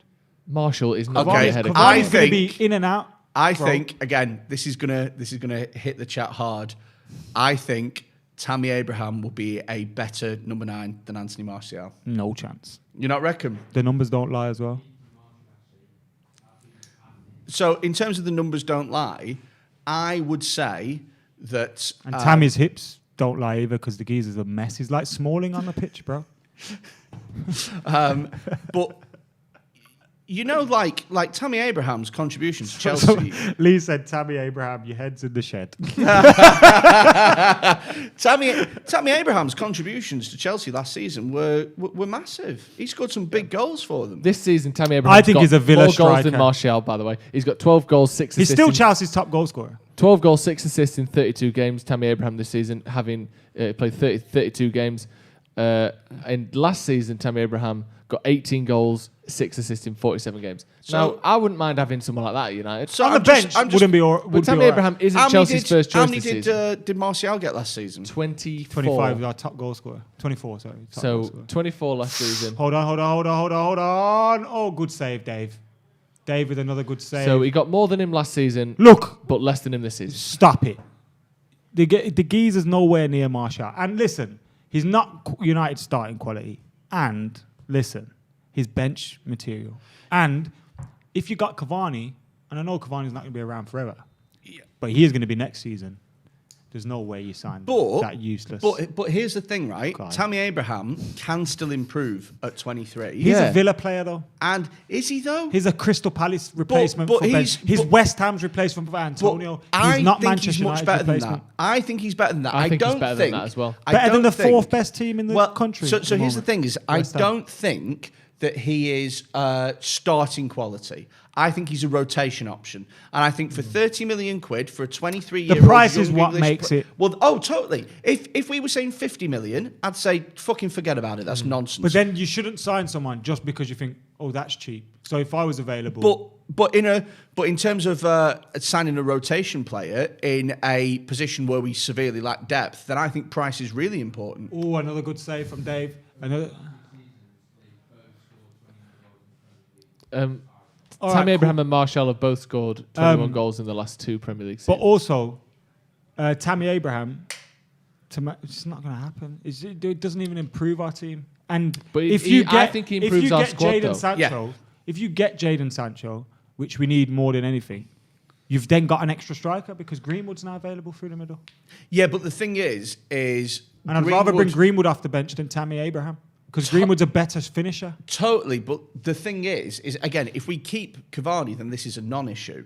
But you can't go the whole season with just Martial and Greenwood as your only attacking options. Oh That's- yeah, of course. I agree with that. Cavani leaves, then we this need is a all- striker. Totally. Well, this is all It's all dependent contingent on on, that. Cavani leaving. So if Cavani stays, then don't bother with Tammy Abraham at all. But if Cavani leaves and we can't get Haaland, we can't get Kane, I don't think that there is a striker in the world that is as good as Tammy Abraham for as cheap as he is. I agree You're with probably that. right with I that agree with point. that. So with that in mind, Yeah. Now I'm not saying if we went out and the only player that we bought was Tammy Abraham, I think I'd kill myself. But like literally, I'd be done. I'd be like Tammy Abraham, and you've got a new signing in Jesse Lingard. I'd be like, darling, that's my girlfriend. Run a bath and hand me the toaster. I'm done. I am done. But Were you having bagels in the bath again? Yeah. Yeah, we'll say yeah. I'm doing my sourdough bath. You know how it goes. Bring a loaf. Ishan Tiwari says, chiming in on the hypothetical striker situation. Have you guys been keeping tabs on Adam Armstrong at Blackburn? 25 goals, suits our style, and you can get Fucking him for hell, pennies. lads. Tammy Abraham and Blackburn strikers. Jesus Christ. Yeah, getting strikers from well, the this is it. Football League is with tricky. respect to Someone said Dominic Calvert-Lewin plays Quidditch. But the thing is, though, is Dominic Calvert-Lewin I like, but will be 80 million quid. Yeah. And Tammy Abraham has proved himself for longer than Calvert-Lewin Some has. people think that you're Abraham's agent. Come here to sell him. No, but you know what? Before Freddie said that, I can't even remember who told it us, but we had a rumour that was happening. Gio Franco with the super chat. The shareholders' vote is in or against the Glazers. It's nice to dream what we can easily vote. We can easily vote the parasites out of United, but probably not. That's what it says. Can I read it? The shareholders' vote is in or against the Glazers. It's nice to dream that we can easily vote the parasites out United, but and then the emoji hasn't come through. Oh, do you know what? But we're not going to be able to vote them out. Is the point? Do you know I what think. pissed me off last week? Oh my God! Right. So the amount of people who were like, "Listen, I believe strongly that the Glazers should not be at Old Trafford." Did I protest? No. In fact, if anything, I'm against it. No, Yeah. absolutely not. What I've done instead is I have subscribed to a change.org signature asking for the Glazers to leave Old Trafford. And it's like, are you fucking taking the piss? Go on, Anderson. What a goal. Brilliant. It might be 1-0. offside, but that's a sublime finish. Yeah, I like that when it's like, you know what? The Glazers need to go. What are you going to do about it? All over. I'm going to condemn the violence. I- Like, is that what, all you've done is said that the protest wasn't very good? I'm going to change my profile picture on Facebook to something that's both green and yellow. Yes. That's what I'm going like to do. my discharge. That's what it's going to be. It's going to be a picture of my knickers after a busy day at work. Cavani scored, by the way. I think it counts. It's got to count. Fred gets an assist. Fred gets an assist. Fred proper thought You about know that the one. Europa League is struggling when Fred's getting assists, don't you? Cavani shot that in with such speed, like it was right next to the goalkeeper. Yeah. He had no chance. That's how he hit the one that hit the goal in the Yeah. face. Same, like, just fuck it. Just blast But it. do you know what? He is the kind of striker that will They're checking know Check my he's the kind of striker that will know a goalkeeper's weakness, and he'll know that dude doesn't, Just take his well reactions to are shit. something like that. Yeah. But then that makes you wonder why with the lob he didn't just fucking smash it because it was there to be smashed. Because it sat up. The keeper was off his line. It's Goal. It stands. Yeah. It sat up. The keeper was off his line. We're 6-2 up. Let's get sexy. Yeah. That's Right. how he fought, innit? Freddie, I know you're a bit worried before the start of the game. Would you say that this tie is out of sight now for Roma? What's his new set? Wait, whoa. He just did this, bro. What is this? He did the arrow as well before. But what's that? McDonald's. Mo Pizza Farah. Hut. Mo Farah. More Farah's that, bro. Well, so's McDonald's, you dickhead. Yeah, and a Pizza Hut. Oh, nice. Dickhead. I like a Pizza Hut. Pizza Hut's shit. Pizza Hut's Hut. the shittest one. Have you noticed that Shit. Pizza Hut don't have Pizza huts Express is the anymore? best one. Pizza Hut restaurants used to be huts. They used to Yeah, make like oh, a yeah. fucking lid. Mate. Now they're not. Mate, Like they- in an they barely industrial have- retail park. Yeah. Like car park. And it's yeah. like, and it's got like the little slanted like red hut Yeah, roof. but they barely fucking have pizza, so Yeah. it's horrible pizza. Nasty Hut. pizza It's as well. nasty Oh, I as used shit. to love going there. Costs though. a bomb. In Yeah. the 90s, I loved remember it. once, we hadn't been Pizza Hut for years, and Dad, I hope you're watching this and you feel embarrassed. My dad's a proper goodie, and we went into Pizza Hut, we sat down. We hadn't been there for a few years. And he sat there and he looked at the He price. whispered it. He looked at the prices and he went, oh. He went, yeah, we're not having this food, And then he goes, so we've been sat down, and then he's gone, right, can we leave? But he's made us leave first. Oh, like Eric it was Bailly. our fault. Like we didn't want to Really? be there. That's so he did funny. and he was like, yeah, come, you go first. Go on. And then I bet he left afterwards going, what are they like, eh? The kids. tell you what, I'll follow them out, but They're sorry. the boss. They're the boss. I wanted to eat here. Yeah. Very cheap. That's Yeah. what I said. Yeah, I was going to have a salad bar and a couple of ice waters, but they said Yeah. they want to leave. Shauria Takar said, thoughts on whether someone like Edwin van der Sar for football operations is probably the most important signing we could make this summer. I think We've CEO got John Murtaugh. Yeah, but I think it's the Woodward replacement is, I think, what the suggestion is there. But if we replace Woodward with Van der Sar, then we are not making use of Van der Sar. You think? Well, he's a doff, isn't he? He's a He's director of CEO. football. He's CEO at the moment at Ajax. Is he? But I don't know what really that. What does what? I mean, chief executive is what? I swear to CEO or God, the I swear to ROCO. God, they just all the titles mean Same. roughly the same Technical thing. director, CEO. You know, what's the other one? Managing director. Yeah. Director of football. Fred just played a pass with his ass. Fucking, it's all the same. Neil MC says the fact that a past prime Zlatan and Cavani are better than any forwards we have should show us we need a world class number 9. I know in the all of peak our their best strikers career. since look. Fergie have been 35. have been free from PSG. Do you know? That's sad, that, Fucking innit? great. Do you know what though? That's unfair because I do think Martial's up there with our top signings since Fergie left, but he's not always played up front. Do you know what though? Is I agree with that guy, but the fact of the matter is a world class striker. You Ben Chord, bruv. He's gone through the back of him hardcore there. Come, take him off, man. What are you doing with this fella, bruv? Take him off. Look at that. Take him off. Oh, I mean, the fact of the matter is, a world class striker costs 100 million quid plus. So if you go through now, who are the world class strikers out there? Lewandowski's not going nowhere, is he? And he's also 32, so what are you buying there? Haaland, who's everyone wants at the moment. Yeah. Benzema's going fucking nowhere. No. Ronaldo's 36, and it's not what we're looking for right now.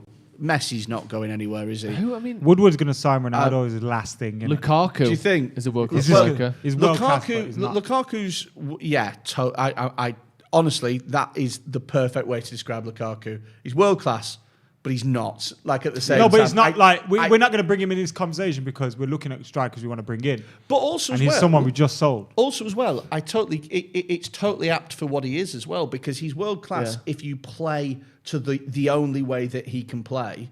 But the minute that you say, do you remember every time you got Lukaku to drop deep and he had a touch like he was fucking wearing jeans? Do you know what I mean? He was like his hold up plays because he's so tall and strong. You think he must be dead good at hold up. Dreadful. But he's not. But he's good at running it behind. if He's you That's just play a stereotype of big lads, though, isn't it?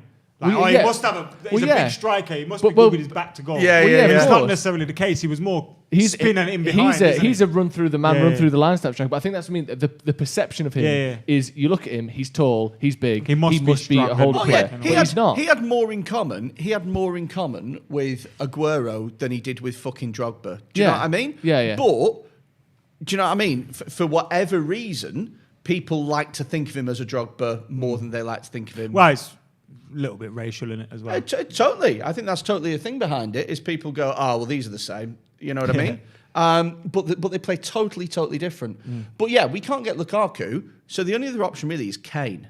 Yeah. And he's going for... Do you think we would invest that kind of money in it? Especially with his injuries? Because he gets a big injury most seasons. Yeah. I mean, the thing is with Harry... And again, he's still... I'm not saying he's not the best striker The thing is with Harry Kane is that I think he is a world-class striker, but he's fucked himself. Because he's got a big one, hasn't he? How'd you get that around there? That's why he gets injured most seasons. And it's that big. He don't go that way. He goes over the shoulder. He tried it! What happened? He tried the fucking back heel volley overhead kick thing. Oh, if that went in. Sorry. No. So the thing is, though, is what I was saying is... sorry, I'm just itching my ear. That's gross. So the thing is, what I was saying is Harry Kane, 100 million quid. He's 28 in a few months. How many years has he got left? 3? Yeah. 3 top years left in him? Because he's not... I know that he might be able to score for longer than that, obviously. 31's not that old, but he's had a lot of injuries. He's not a player that sort of cruised through like, Ronaldo has, for instance. Who you think he could play 35. I think a 36-year-old Harry Kane is no longer in the Premier Funnily League. enough, speaking to Giuseppe Rossi in that interview, he mentioned in that interview how when he was having a conversation with Solskjaer, because when Solskjaer first come in, at Man United, Rossi went and trained with United for a bit. Yeah. And he goes from speaking to Solskjaer was telling him, like, you're younger than you think, like, because of the fact you've had so many injuries. Yeah. But the feeling you don't get that feeling with Kane because he plays so much football. Yes. And the type of injuries that he gets seems to be like ankle injuries where they can just be recurring. You just issues keep throughout. them your whole career. Yeah. Ankle injuries sometimes. Once Rooney done that, was it his foot and his ankle or something? Yeah. Once he did that, he'd constantly land on it. Yeah, and I'm not to try and say be too worrying at all, but like Paul Pogba's had pretty persistent ankle injuries for the last 2 years as well. Like ankles are shit to fuck up. That's why Ollie was good in terms better. of the way he brought him back and not rushing him. For me personally, I can't see. That's beautiful. Well played. Oh, that would have been such a good goal. Hell. Bruno to Donny to Cavani, back to Bruno. Did he hit the post or did it just go wide? No, it just went wide, I think. That would have been a sensational To be goal, fair, Donny... That flick there from Luke Shaw. Donny did a great job as well of finding... Just puts it wide. Finding the right man. That was great. We've got a couple of super chats horror. to get to we've got 1 minute left of this first half. Aditya said, I would look at Ings over Abraham. A couple of people said that, more of a number 9. He is, but he's older. But Ings doesn't have any knees at all. I know. He doesn't have any knees. He's got calf and shin. That's it. His knees are fucked. Yeah. The shin bone's connected to the hip bone. Yeah, it's a tough one. Sharia Taker as well said Icardi would be good. He's at PSG. Yeah, didn't they spend like 60, 70?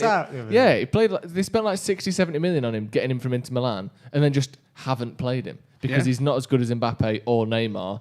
And for some reason, I don't know, he just doesn't get games. The thing is with Icardi is that he's very much a poacher. He offers very little in terms of link-up play and build-up play. He doesn't come deep, which is what you need from a Man United centre-forward. He's got a completely different profile. He does nothing, and then he will come up with a goal because his movement in the box is good. Yeah.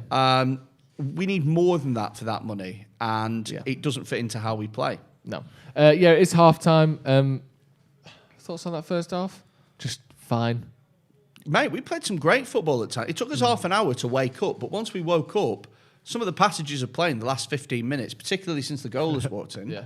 Dzeko was just walking behind Bailly and he was looking at him and you could see him say the word fucking hell. And he must have been moaning at Bailly and Bailly's just walking off just like not even paying attention to him. You can tell he's probably just been whacking him up for the whole game. I think like you said as well, Freddie, since that goal's gone in, Roma look like they've given up a little bit, don't they? That's death. Any Any slim chance they had looked like it had gone when they missed those chances, and then now has certainly gone. Now United have scored. They're not scoring 5 goals. They're not scoring 5 goals in that second half. Well, they need, 5 goals would put them through, but they're not going to do that. Are we ready to go over to our halftime show? I believe we are. Right, we're going to throw over to Alex and Ronaldo for the halftime show. What did you make of that, lads? What? Are we on? We are on. Thanks for letting us know. Thanks for the intro, Cam. Just throw it straight in there. What did you make of that first half? Listen, we can start planning for the final. That's it, done. Take all our players off. Got how many games in the next, About 12. Next 8 days. Got about 12 games in the next 8 days. I think we've got to start taking some players off. Yeah, just and give some fringe rest them. players. They're not scoring 5. They had a little bit of a flurry to start the game. I think Roma had a few opportunities, a few chances.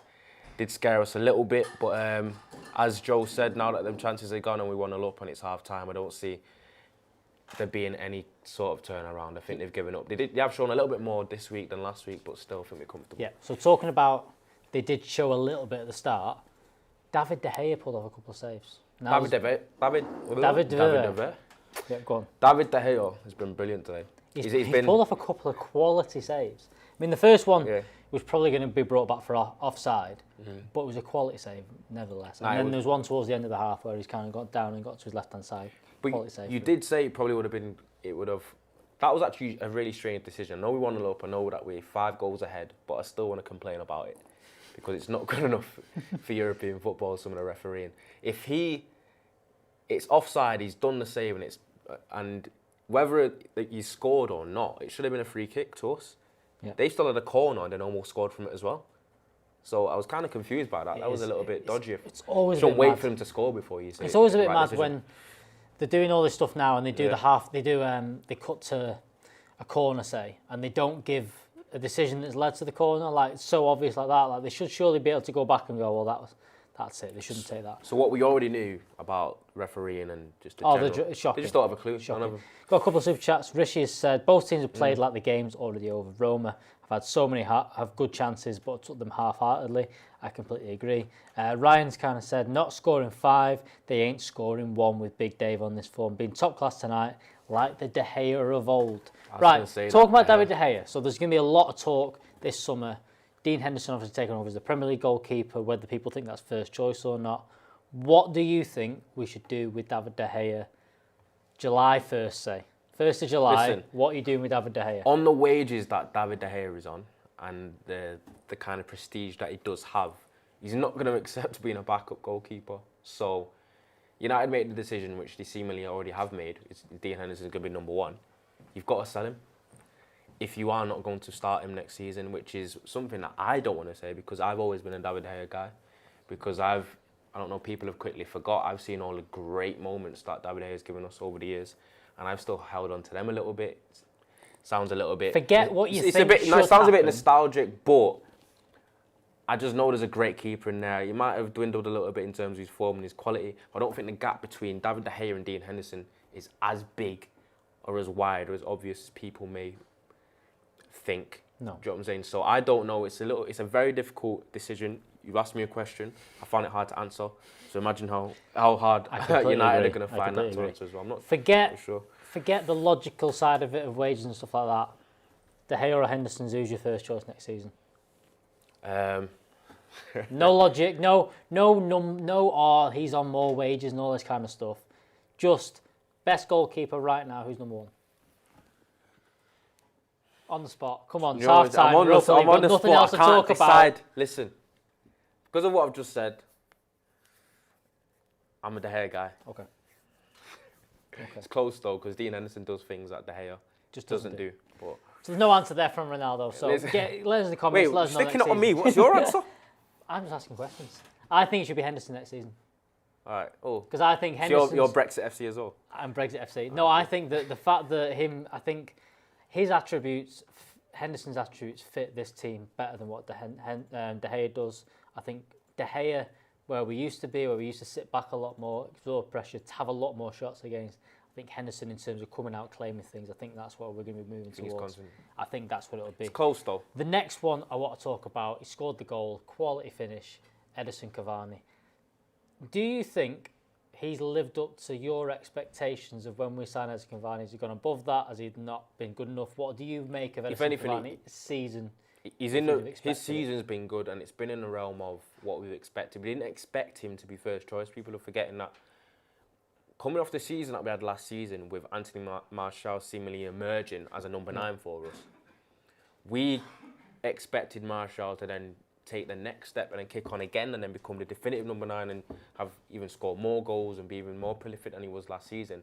We expected Cavani just to be a little bit of an emergency policy, really, like a bit of a stopgap, someone that could come on for European games, provide us a little bit of depth, and I think he's definitely surpassed that. He's been probably more important than we would have expected, because Martial's not quite reached those heights, and then Cavani's had to play a little bit more.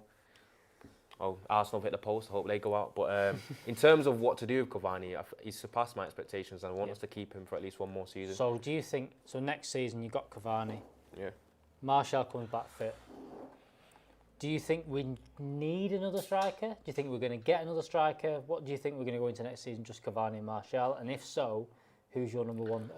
Who's your number one striker? Is Cavani next season first name on the team sheet?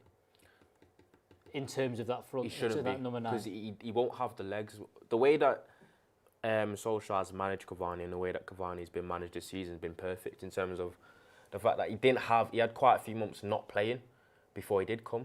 That's when he came on a free, and he was a little bit.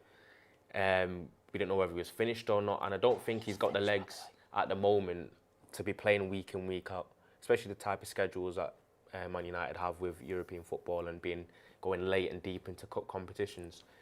I think you definitely need another striker. You think we need to sign someone? Especially if Cavani, because Cavani's only a stopgap as well. He's not going to be here for much longer. Let's put it this way: say if we don't get your big names, you're not getting your Harry Kanes, your Haalands, even. We've got so many needs. Do you think we need to get someone else that's maybe a 30-40 million pound striker to go alongside a Martial and Cavani next season, or do you think you stick with them to wait till the summer after and maybe go big on a striker and spend the 100 million plus on a Kane or a Haaland or another emerging striker? We're talking about attacking players. We spoke a lot about the right wing. I think right wing is probably even more important of a need than a striker. I agree with that one. As football fans, we like goals. We like the luxurious stuff. So that's probably it's a more fancy looking position to get a striker in rather than a centre half or a CDM. And I'd argue that a CDM and a centre half is probably even bigger of a need than a striker. I agree. But, I think so. They're my two positions there. So I've got Jack's put a comment in here saying keeping Cavani, signing Sancho would be ideal. Sancho, Rashford, Pogba, Bruno, feeding Cavani would be deadly. Martial and Greenwood, maybe McNeil for some matches will be fine as a backup. That's a decent. If you look at it though, in this season, and you summarise it, what's been more of United's issue going forward or defensively? It's been defensively, especially in the early stages of the season. So, do you want to go into the summer and strengthen a strength a little bit, or do you want to actually strengthen a weakness? Because it's the same for every sport. Defense wins championships, and that's how you win things. Defense wins championships. Defense, because of the Americans. So it's like that's gone very American there. I agree, though. I do agree. I think that if we get someone like I think, look, for me, 2 players, you get a Rice, you get a Sancho. Those two, I think you're in a really good position. But I do think you need to sign on Paul Pogba, sign on Cavani, because you've seen tonight, both of them. Pogba kind of playing that deeper position today. He was not playing the recent weeks. We thought he'd maybe a little bit further forward. But Donny van der Beek's played there. What have you thought of Donny van der Beek in that first half playing? If I'm being honest, I think van der Beek's been anonymous. I completely agree. And I'm saying that too often when he plays, and I thought he does play really sporadically, so it's not his fault in terms of getting a rhythm. But when he's actually got the opportunity, he needs to do a little bit more. I don't see. There's just something missing there with Donny van der Beek, and it's sad to see because you can tell there's a player in there, but maybe next season we see that if he emerges a little bit. But as of now, especially today, I don't think he's shown us too much. I don't think so. I think as well, Ollie wants his 4 players, You've seen Pogba in there, you've seen Rashford in there. Quicker this year, come on, nothing today. Nothing fresh. Nothing fresh. I did say the Glazer, Avram Glazer had a $1,000 car the other day. $1,000 car. That's definitely not what I meant. Right, it's definitely a lot more than that. But it is a $1,000 car. We have got a super chat. Sancho and Camavinga or Lima. A winger and a CDM to strengthen the two biggest weaknesses. I do think that is going to be the case. I'm hoping that is the case. For them, that isn't a trap. I think Cam's sorting that out for us. We'll keep going, yeah? Is everything cool, Cam? It's all good. We're back on. Oh. We're back on. We think we've dropped out for a little bit. I'll read that last super chat. Sancho and Camavinga or Lima, a winger and a CDM to strengthen the two big series. Thank you very much, Christian, for your super chat there. I agree. They're the two positions for me. Sancho, I think. There's more rumours come out today. 78 million as the asking price for Jadon Sancho. If we get him for that, he's a baller. If we get him for that, do you think we made the right decision not getting him last year? Yeah, because you've got him at a reduced price. Do you think that 40 million was worth... If you'd have spent an extra 40 million, say, for this season, do you think we do 40 million's worth more of stuff this season? Do you think we challenge the... There's no way of telling. There's no way of knowing. Maybe not. But getting him for considerably cheaper is obviously beneficial. And it allows us to, rather than just get one player in, getting Sancho for a little bit cheaper might give us the opportunity to get someone else as well. I completely agree. Get Sancho 40 million plus Martial. Don't think Martial is going anywhere. No, I don't think so. In the next few years and stuff. What else do we have? Would you take Sterling at United? Doesn't seem happy at City. I think he's fine at City. I think he's very comfortable there. But would you take Sterling at United? I don't think Sterling to United is feasible at all. No. Like City or Liverpool? No chance. I don't see that one coming up.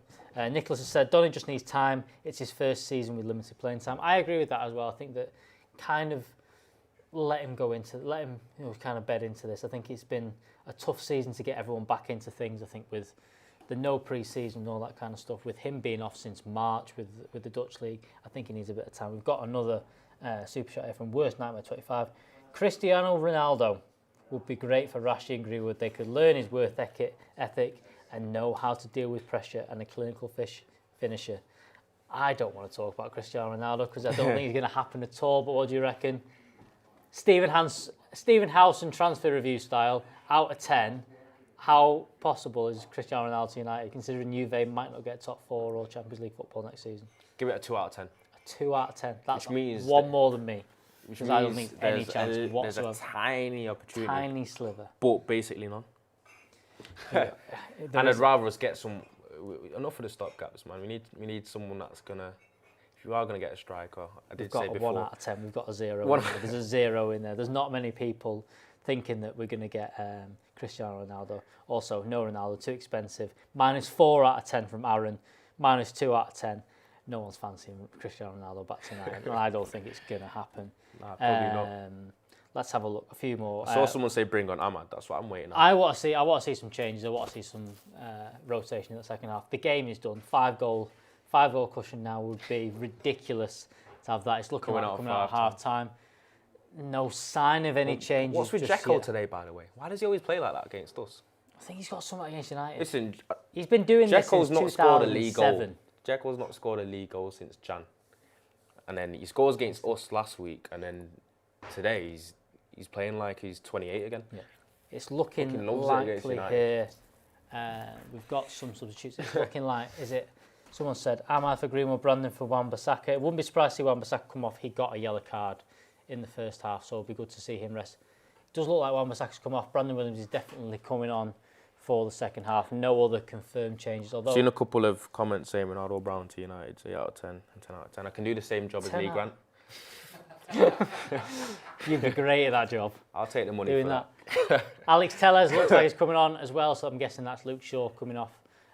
No sign of Ahmad. I did see some people say Ahmad coming on, but nothing confirmed. But it does look like full-backs are being changed. We've definitely got Alex Tellez on. There's no... Is that Luke Shaw that's gone off there? Yeah, Luke Shaw and Wan-Bissaka. Luke Shaw's a bit drunk in the first half, though, isn't he? He was.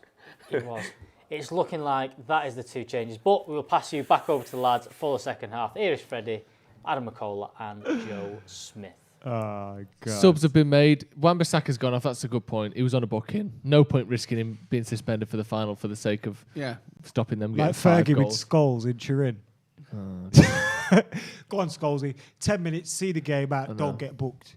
Oh, fuck. got booked. Sad, isn't it? To be, I mean, you see his face as well when he launches in. You see Scholes and go, no. Shit. Do you know what I watched the other day as well because I just fancied seeing the free kick. I watched the semi-final second leg against Arsenal in 2009. This is too far to hit from here. Is that Yeah, the commentator? it's too far for Ronaldo to think about it. That one. But then I was watching it and then I forgot. You see that fucking Darren Fletcher tackle, which is one of the best tackles I've ever seen on Fabregas. Leg up, hooks the ball away, and he gives a penalty, sends him off, and he's done for the final. I forgot about that, and it made me really sad. Not because I think that would have been the difference, but just Darren Fletcher would have started that. We won the League first final. leg 1-0 for O'Shea, right? Yeah, and then it was the second 3-1 one in the 3-1. second. Yeah, I remember when they scored that goal. 1-0. Sorry, yeah. Sorry. I remember when they scored that goal, feeling like there must have been like 5-10 minutes left. There wasn't long left. Yeah, feeling like, oh my god, can't concede again. Like, you know, as a football fan, like now when we think of that, it's like fucking hell, we were battering them that day. Yeah. It was never in doubt. No. But at the time when they get given that penalty and you go down to 10 men, you're like, oh shit, this is gonna go wrong, isn't it? It did feel like, but that's the weird thing under Fergie. You still felt that, but so few times did that ever come to life. Like there's points under Van Gaal and Jose where Cavani, every time we were 1-0 up, you're like, we're going to concede. Oh look, we've conceded. It was exactly how I used to watch Spurs under Mourinho. Yeah, same thing. Like 1-0 up again. Like the Wolves game was a great example of that. You're like, they're going to concede. Oh, they've lost. Yeah. Like we score one in the 20th minute and then just sit back for 70 minutes against teams worse than us. Yeah, that's the frustrating That's thing. the sad. Yeah, it's not. You're not doing it against City. Tottenham used to get a lead. United used to get a lead and then sit back against Crystal Palace. Yeah, the Van Gaal era was for me some. Go on. Greenwood's in. Yeah. Certainly, it was controlling, but just boring controlling. Like sort of Justin Lee Collins. Gaal was like, when it was right, it was the greatest performances you've probably going to see in it. Like, we've never performed as good as we have at Anfield than we did that day at Anfield. Under Fergie, we used to win there, and it used to be by smash and grab, 1-0, dirty wins when we were playing shit.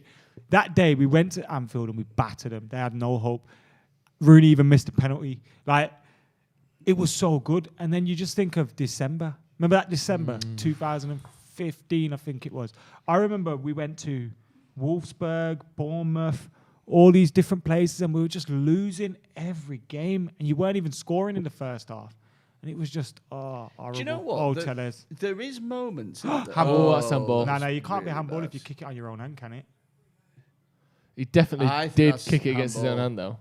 hand, though. He kicked it on his own hand, though. That Yeah, was but- not handball. For a start, Tellez should be dealing with that. Yeah, that's a handball. That's handball. That's that. handball. Flick.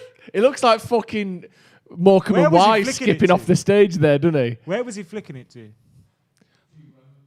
He's flicking it backwards for a laugh. His arm isn't in a natural position, though, is it? It's But not is in a it? natural Would position. you? Would It's not in an unnatural Would you position, say no. it's possible, Freddie, for a human's arm to be in an unnatural position, Yes. unless it's amputated and up an elephant's arse? Yeah, but there's times when your arm is in a weird position depending on what you're doing. Yeah. So if you're in the box and you're fucking pretending to be one of those inflatable things that they do outside a car, car park, fucking outside Wacky Arnold waving Clark, inflatable tube man or whatever. That's a penalty. I think that's a penalty. Oh, yeah. I think it is in a sense that he's kicked it on his own hand by accident. It was a mistake. It was erratic.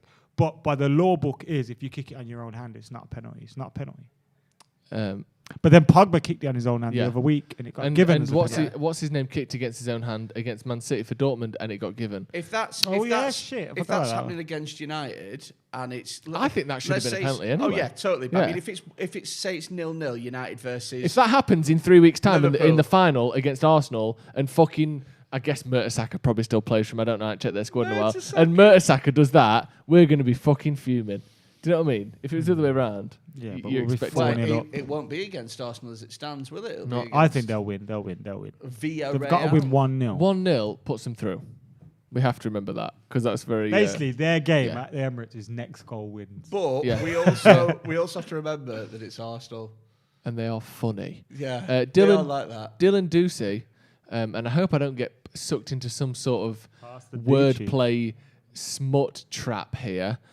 What do you think of Ghent striker Willy Schmeller? I don't know. Is that real? Am I being punked? Is Willie Schmeller a real person? Is that what you're asking? I mean, is Willie Schmeller? Do you know what? Yeah, man. His brother used to play for Germany and he won the World Cup. No, he didn't know. Fanny Schmeller. Oh. So this guy said that. Hasn't he? Finger Schmeller used to be Germany's fucking manager. Do you remember? Whack him low with his hands up his arse and then smelling it on the touchline. Proper getting a 8 deep whiff. Your own farts do smell the best, though. Yeah, but he's touching his own bollocks on the Yeah, touchline no, in public. Fair enough, we all do it in private, but not in public. What are Roma going to do second half, Freddie? What can we expect from this Roma side? So I'll tell you exactly what's going to happen this second half. Is we are going to largely ignore it because it is irrelevant. Yep. It's one of those games where at half time they should just go, do you want to just fuck this off? Like, do you want to just fuck 3-0, call it quits? Yeah, I tell you what, look, we can all get home early. We've all got places to be. For the sake of the game, we'll say it was 1-1. Yeah. Let's just go home. You retain a little There's bit always of one player, though, in a team that would be like, we can do this. Yeah. And the whole rest of the dressing room is looking at him like... Probably the substituted Chris Smalling, who doesn't even have to play anyway. Like, lads, I think we can do this. And you're like, you're not even playing, Chris. We've got to go out there for 70 minutes. He thinks he can do it because he's off the pitch. Yeah, exactly. We just need 5 goals. Jacko, if you get a hat-trick, we only need 2 more. It's like, mate, look at this. Yeah. Do you know what would be painful? Because if they won 4, like imagine they got it to 4-1. Yeah. And then the game ends. Like, yeah, that'd be that's funny, like wouldn't it? such a cock tease, isn't it? Yeah. It's not funny for us, obviously. Who the hell? It would be funny for us. Is that Fred sliding in 3 weeks late? Jesus Christ. Sliding in like a Tory lockdown. Got the city on lockdown. That's a good pass. It's a bit like that, mate. It's the horse has already bolted. Pogba hasn't been great today. Is that a few He's moments? not trying, is he? Let's be honest. It's like everyone's had moments. But if you, holy shit, Pedro. We nearly got Pedro, remember? Van Gaal wanted him when we went Chelsea. I think he would have been all right. I always thought that he was overrated, Pedro. Me too. Do you think it was like, do you know, like that treble team? It had like so much quality in there, but then there was 1 or 2 players that went away, got signed just because they were in there, but it weren't really. Do you know? I think because do you know how like McFred now? In people's minds, people almost can like interchange the qualities of McTominay and Fred as though they're the same player. Yeah. I think people. I think that's only people that call them McFred. To be honest. No, but which is a lot of people. I'm not saying that that's what I do. Just did it. No, I said, do you know how people do that? Do you know how people don't listen when you're talking and then argue something about something you didn't say? You would. I think people used to do the same thing with Pedro and Sanchez at Barcelona, when Sanchez was actually a much better player that was world class on his day, and Pedro was just quite good winger. But they were like Pedro and Sanchez, they're both wingers for Barcelona. Thing, didn't he? I don't know if he had an issue with Sanchez, by the way, but if you weren't exactly what he wants, then he'd be like, you can fuck off. Yeah. Yeah, I think he probably won a league at Chelsea, didn't he? He did. Did he? He did, yeah. And when Victor Moses on that side. Him and Conte won it. Jesus Christ. Victor It'll be Moses Mourinho and against Pedro on Conte. that Do you right remember side. that? When we were singing about his wig and that. Oh, yeah, that was good. He wears a wig, he's cracking up. Is that what we were singing? I can't remember what we were singing. Talking about Conte? Yeah, Conte's cracking up with a... He wasn't cracking up in the end, though, was he? They just battered won it. the league. And then they sacked beat us him. in the cup final. Or did he quit or did they sack him? That was an annoying cup final. Phil fucking Jones. Yeah, I hate that one. I hate losing cup finals as well. Yeah. I lost the first one ever went to at the new Wembley, Drogba, extra time. And then fucking Jones, normal time. Except he's not normal. Just running after Eden Hazard. And just booting fuck out of him. Did you watch the Real Madrid Chelsea game and see Eden Hazard? Laughing. Mate. He was shit as well. He was so... I feel, though, that is one of the things that I've defended, like, not defended players for, but, like, not, like, I've criticised people for going mad over before.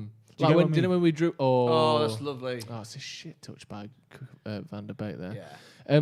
Like when Maguire... Was it Maguire and Stones who were, like, chatting after the City game when we drew? Yeah. And everyone was going mad. That's different to sitting and crouching and I was smiling. going to finish my sentence. In a Champions League semi-final, at the end of the game, on the pitch, and, like, even as a fan, like for a minute or two, you just be like, oh, for fuck's sake. Yeah.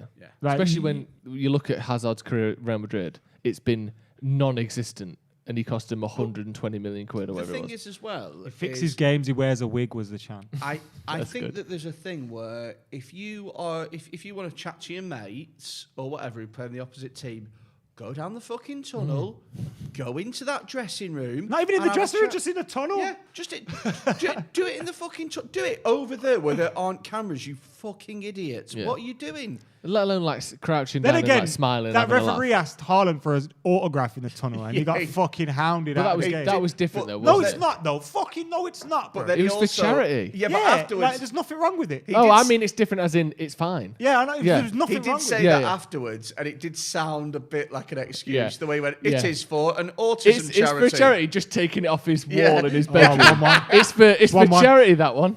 1-1. Dzeko Dzeko with his inevitable goal, running it back to the halfway line. They've got 40 minutes to get 4 goals. Yeah, I think we're on dry here. You think we're all right? Imagine though. Imagine David Lewis Cavani says, or Maguire, maybe. Nah. Who "What, bringing cares? him off?" No, could they have got that? Oh, it's just a weird Because cross. Cavani wasn't it? runs across the front of it. Look. Yeah. And then Maguire's maybe too far from it anyway. David Lewis says, "Sorry to go back to strikers. If Cavani does stay, and Jane is untenable, don't quite know what that means. What about Lorenzo Insigne, left forward, versatile? Isn't he like old now? 31 now, I think, Yeah, minimum. just because he's old. like 5'4". Also as well, No, but it is for like Man United's next number 9. but also as well, he's a. Oh shit! Sorry, I didn't he's realise what I was not- saying. He's not how. I didn't realise you were 31. He's not how United play. He's not going to be able to hold the ball up. He's going to end up being another left winger, of which we've got a literal shitload of. Yeah, he's not a link-up play kind of guy, Bruno, really. that is he? would have Totally. It Or didn't hold-up work. play, sorry. It didn't work, but the pass from Donny to Bruno, and then like Bruno did this pass where it was like, oopsie. Yeah. It was so good. It was just a shame it Look, didn't. at the end of the day, It got if Fred a Cavani booking. stays, I'm more than happy with that because it gives Mason Greenwood another year to develop. And if you look at some of the young players that we've got in our... what does Alex Eric, tell I us? like how Eric Bailly just walking for that whole thing. The ball goes down the left hand side, he's just walking, and then the ball goes to the other side, he's just walking. Doesn't break a jog, doesn't try and get near his man at all. I love that. I would take Fred off, by the way, right now. Yeah, me too. I can see PSG Right all now. over again. The thing is... It's not nice for anyone to miss a final. The thing is, as well, with having Cavani for another year... What a header that is. Is you have... That's beautiful ball.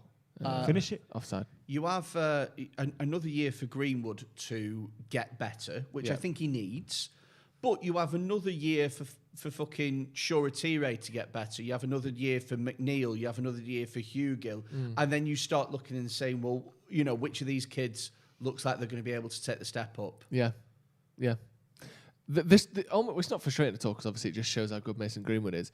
But the weird thing with Mason Greenwood is, because he's so good, he's actually the same age as a lot of these players. Like I know McNeil's a lot younger, but they're like 18 and he's only 19. You think of him as being established, and because he's played 100 games to the first team, you think, well, Greenwood must be 24. He's fucking 19. Also, there's, I think, at the moment as well, he's getting compared with sort of like, I mean, if you look at the other 19, 20-year-old strikers that are 2-1 Roma. Fred gave the ball away on the edge of his box.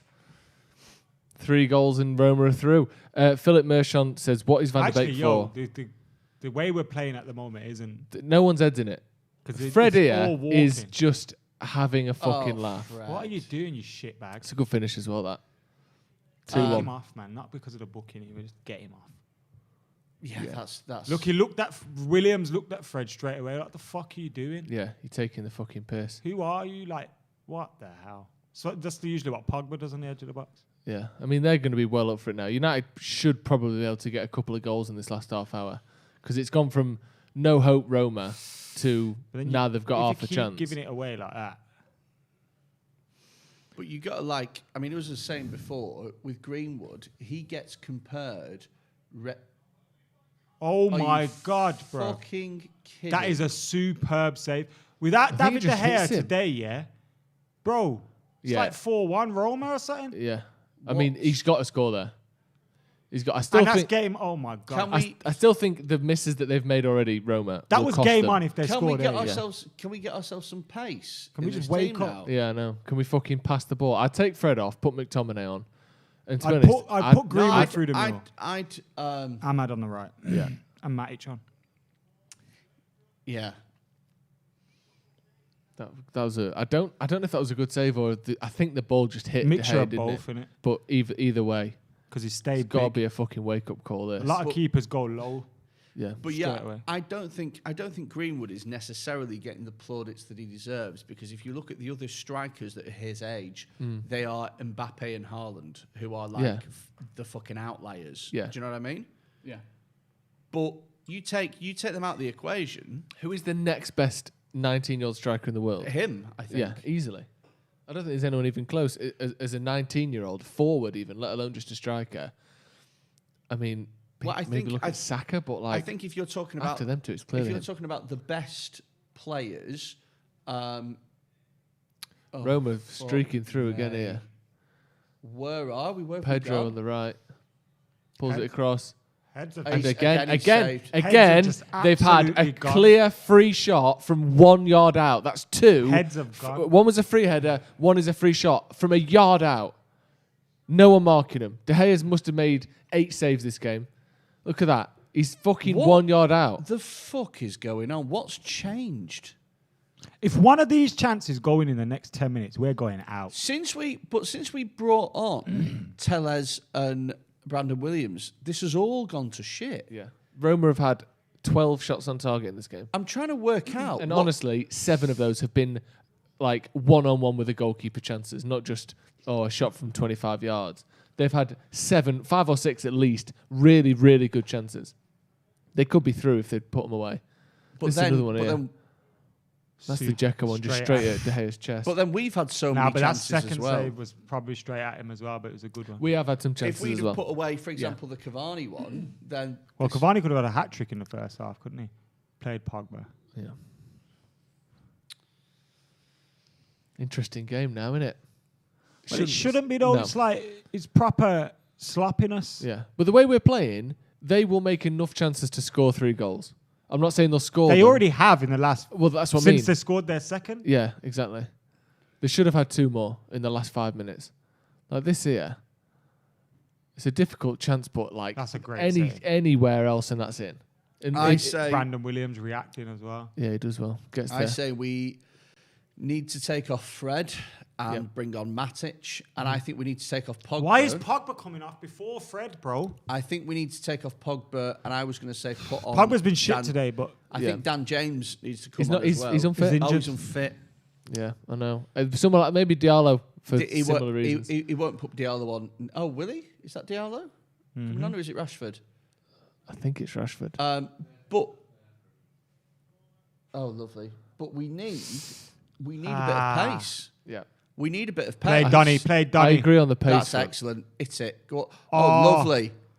You gotta Straight get at the goalie. I was about to say you got to get that on target, but I meant We the need corner. we need pace to exploit them behind. Yeah. But at the moment, when we're playing Pogba, who's not the quickest, and Cavani, it's just not enough pace going forward. We just have to kill the game here. For the next 5 minutes, just keep the Hold ball. the fucking That's ball. it. Yeah. Just keep Kill the the ball. game. That is Rashford that was getting warmed up. By Yeah, the way. Marcus Rashford. So Kill he the put his game. jacket back He ticks on now. the pace box like you said, doesn't he, Freddie?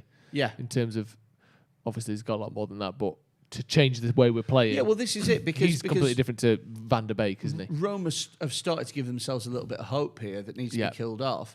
And the reality of the situation is that they've kind of figured out almost that they can bomb forward, and we don't have a quick enough number of forwards to really deal with that. Yeah, we're not punishing them for totally. So let's pushing bring all on their men forward. let's bring on some nice quick players up front and say, look, if you want to come on to us to get those 3 goals, that's fine, but we're going to have players that will exploit that. Yeah. Yeah, and they still need 3 goals in 25 minutes. You know, it's a very unlikely It's an task. uphill task, but yeah, the way football's that, all about momentum, isn't it? Yeah, and the worrying thing, and United have kept the ball for the last sort of 90 seconds or so, which we really needed. But the worrying thing was they were just slicing through us at will, weren't they? Yeah, that's a great beautiful pass ball. from Is that Matic. Matic? Yeah, Matic to Bruno, who gets it, keeps the ball as well. Go on. Oh, what a goal! What? Oh, Bruno's fuming because he should have had 2 assists today. Oh. He's not fuming because of the assist. He's fuming because he fucking should have buried it. That should be game over. He missed that by He did. He put that a yard wide. Bruno does so well there. Anybody that you wanted for that I as know. well, it's Mason. You know what? The keeper did well to close the near post. Yeah, I feel like he hit it with the Still wrong got to foot. finish. I feel like if he wrapped his other foot round it. Yeah. It looked like it sort of bring his body around and use his left foot. But that was brilliant from Bruno Fernandes. Alex Buckingham says United are bad for your health. Yeah, it's this shouldn't have been even remotely stressful. I'm not particularly worried, but we shouldn't have even been saying that. There was a little 3-minute period there where they had 3 big chances, and it just takes one of them to go in. Yeah. Daniel Lingard says this is why we do belong in the Europa League. We're still 3 goals ahead on aggregate. I think I think it's a bit early to say that. Lucario 95, Smith doggy. Hi again, mate. Hi. It also shows you how much we need a number 6, though. Is it? No, it's not actually me. It's somebody who looks like me. Oh. So if you hear, I thought it was because my surname's Smith. No, didn't get it. No, it's because I look like somebody called Smith Doggy TV. Who is that? TikTok stroke YouTuber. Oh. Let's have a look. Did you think that because you're saying Smith, they were calling you the Smith dog? I thought they were just having a laugh, yeah. Yeah, I can't find you anywhere. Teacher's nickname, that is. The Smith dog. Mr. Smith's nickname. Smith Dizzle. Yeah. Call me that on the school trip. The notorious JOE. United just told some him sloppy, heavy, fucking dirty fucking touches there. Who's that, man? Greenwood. That was disgusting. The game's just slowed down last couple of minutes, hasn't it? Fred and Pogba should never be in a double pivot together ever. With regards, and we need a number 6. With regards to I agree with that. What the guy said about this is why we should be in the Europa League. You've got to bear in mind this is 5 minutes in a fucking 180-minute tie where we've looked noticeably the second best team. There's 45 minutes last week. Yeah, okay. But also, United basically switched off. No, they? yeah, 100%, and now 100%. looks like they've switched back on a little bit. But like, if this was a bit against a But more it's what I was difficult saying fixture, in the we wouldn't first have half. switched Imagine off. like we start a weakened team and that happens in the first half. You're 2-0 down at half time. Yeah. It's a different, you know what I mean? That's a ball. You have to. What you a have ball. to put it in What bed. a ball. Edinson fucking Cavani! And a sensational pass by Bruno Fernandes. Fantastic ball. Tell you what, Tammy Abraham. I need to buried see him that. score a goal live in the flesh, you know. I know. I know. need to see it. And do you know what, as well? He deserves for Old Trafford to fucking scream Just his go name. mental. Yeah. Look at this. It's the passion. Bruno Fernandes has been, Look at Cavani. Just brilliant leaves him. tonight, and he's clearly onside. Just I think leaves Bruno's him been brilliant today. Do you know what, as well, is that lad who was playing left back then had no idea where Cavani was. Nope. No idea. Perez where he just was. looked over his shoulder at the last minute. Like, Oh, yeah, shit. it's good. I didn't know he was there. I'm not even going to try to pretend that I was tracking that run because I didn't know he was there. I love it sometimes when players do that where they're like, I'm not going to lie. Yeah. I wasn't a footballer for a few seconds there because I didn't know where he was. I didn't try, and I'm not even going to pretend I did. Bruno Perez coming off now. Fucking hell. What? Look what I tweeted and look at someone replied. Jesus. I mean, good luck. Quite the breakfast bagel there. Jesus Christ. I mean, do you think you could maybe give some... Imagine just having that on your phone just in case. Just ready to go. Just in case. Just ready to go. Would you say it was a picture of some, a downstairs... Picture of Fred. It looked like a picture of someone eating a mayonnaise covered in peach. Right. Fantastic. Or peach covered in mayonnaise, not a mayonnaise covered in peach. Whatever, Phil, it's just a mayonnaise. Just going to put a bit of peach on it as a condiment. Per Christian, do you guys think that the players are a bit careful because of all the games coming up? Yeah, definitely. I think the players allowed themselves to just tick over at fucking, like, he just sat at the traffic lights. Oh, the totally. engine was just in idle. And I think that's fair enough because we have got 4 games in 7 days. This tie is wrapped up again now. You know, they need another fucking 4 goals. Like, in fact, we want to play this at 30% if we can. That may well have been Ole's team talk at half time, where he says, listen, lads, just see this out. Yeah. At the minimum amount of effort that you can, just see it out. Yeah, I don't think it's a problem. And that's the thing. As long as this happens, which it has happened, when we had to turn it on, it took us 3 minutes to turn those gears and to get the engine revved up. We had a nervy few minutes, but I mean, even in this game where Roma have needed to fucking absolutely spank us, we've still, apart from those 5 minutes, those really nervy 5 minutes. Yeah, and it's 2-2. Do you know what I mean?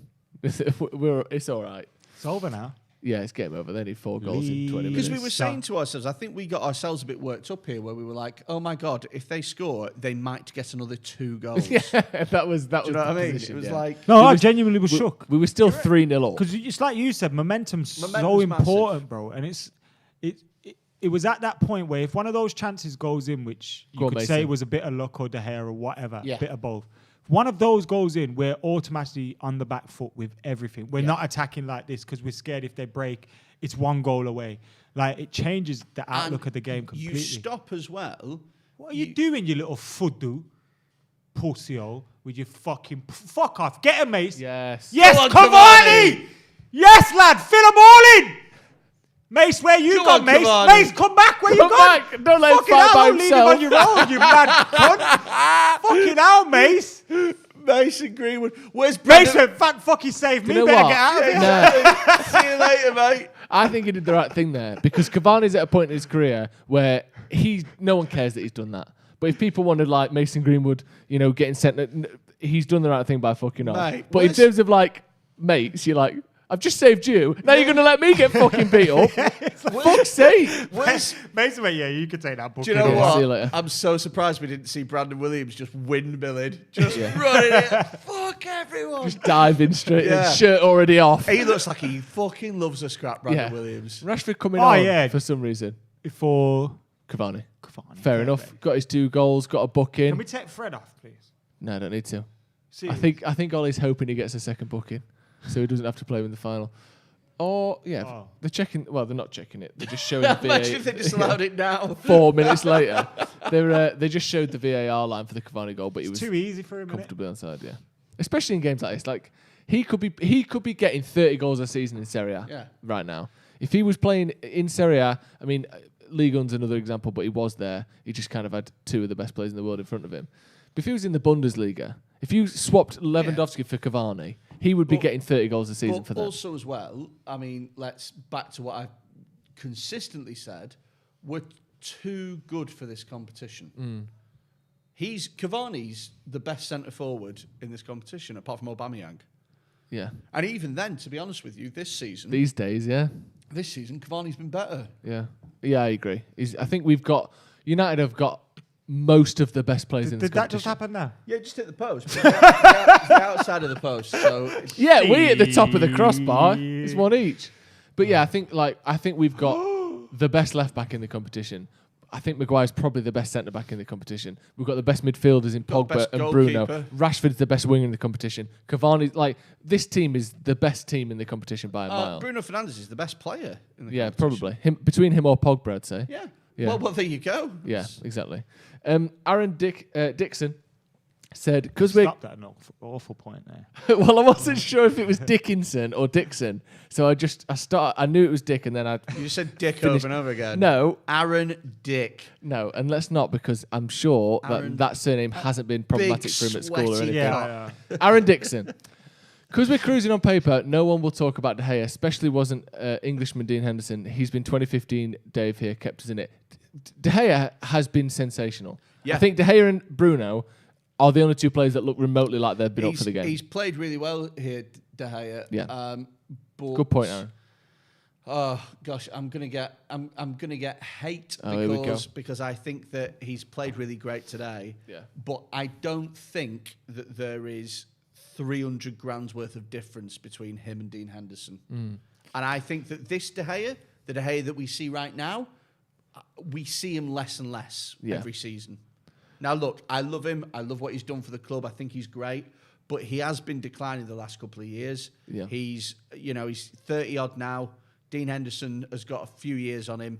For me, now is the right time. And if we can get something for him, if we can get 30, 40, 50 million quid for him, Play it, Dave. then is that the worst thing in the world? What do you reckon, Adam? I wouldn't sell him for 30, 40 million quid. Is it?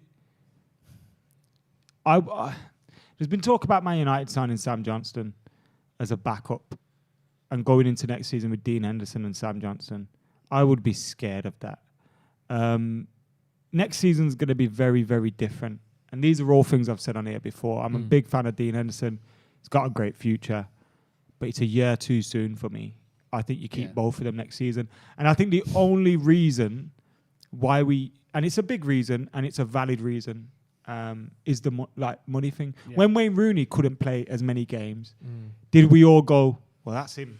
Got to sell him now then. Yeah.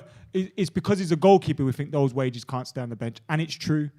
But I don't think next season should be Dean Henderson, this is your number one spot. I still think it should be De Gea's number one and Dean Henderson's there. And it's like they're sharing the job because I haven't seen any disadvantages to them sharing it. Like, the lack of consistency. I haven't seen an issue with that, unless you guys have. Well, no, I mean, it's a good point. The only thing that I can think of is the money side of things. But there's also the aspect that, like, it's a form thing. And if Dean Henderson drops his form next season, what happens next? Yeah. I mean, we're kind of in the position at the minute, though. And that will happen. He's a young lad. Yeah. And it's to be expected. I'm not saying that will happen because he's shit. I'm saying that will happen because it's natural. Hey, it happened with it's De Gea. natural. Yeah, it's natural for young players to have we're in the dips sort and of peaks and eating troughs. having our cake and eating it territory at the minute, though, aren't we? Where it's like, we like De Gea, but he's not been as good. He's probably not been good enough to be the starting goalkeeper for what we want to be, which is the best team in England. But we're not certain Dean Henderson is either, so let's just keep them both. I don't think that can last another season. Yeah. I think something has to give. I agree with you. I know what you mean. In an ideal world where they're just like Sims who don't care what they do for a year, you just keep De Gea. Oh, that's a bad idea. As like the second choice. That was a great Sims impression. Thanks. That was great. You just keep De Gea like off to the side and bring him in and give him a quiche and let him have a piss and it'll be I've got okay. an awful Sims memory. I remember my dad. Remember when you used to get chipped games and that? Yeah. Oh, I used to from Thorsby Market. Yes, lads. From my dad's mate. He used to get us chipped games, and the games used to come. And I remember I've gone to him. Oh, can you get us Sims and that? And my dad and that didn't know what it was. So on the day I've gone to his house, and he's gone, oh yeah, I've got you those games. So I banged in the Sims and that, put it down, sat there, about to put it on, and he sat there with my stepmom and that. And the opening scene of this Sims this 1 year, and I wasn't to know, was like a scene where him and like the Sim and the girls in a hot tub. So it's like the intro and that, and it's like some weird scene. And I remember I'm sat there like, and I could feel these eyes just staring at me and that like, and then they goes, what the fuck is this game you're playing? And I'm like, oh, it's not, I swear it's not like this. I swear, I swear all you do is build a house and that shit. Yeah. And it's like, it's about developing relationships, forming a community. Yeah, not it's about sex. banging birds in jacuzzis more like.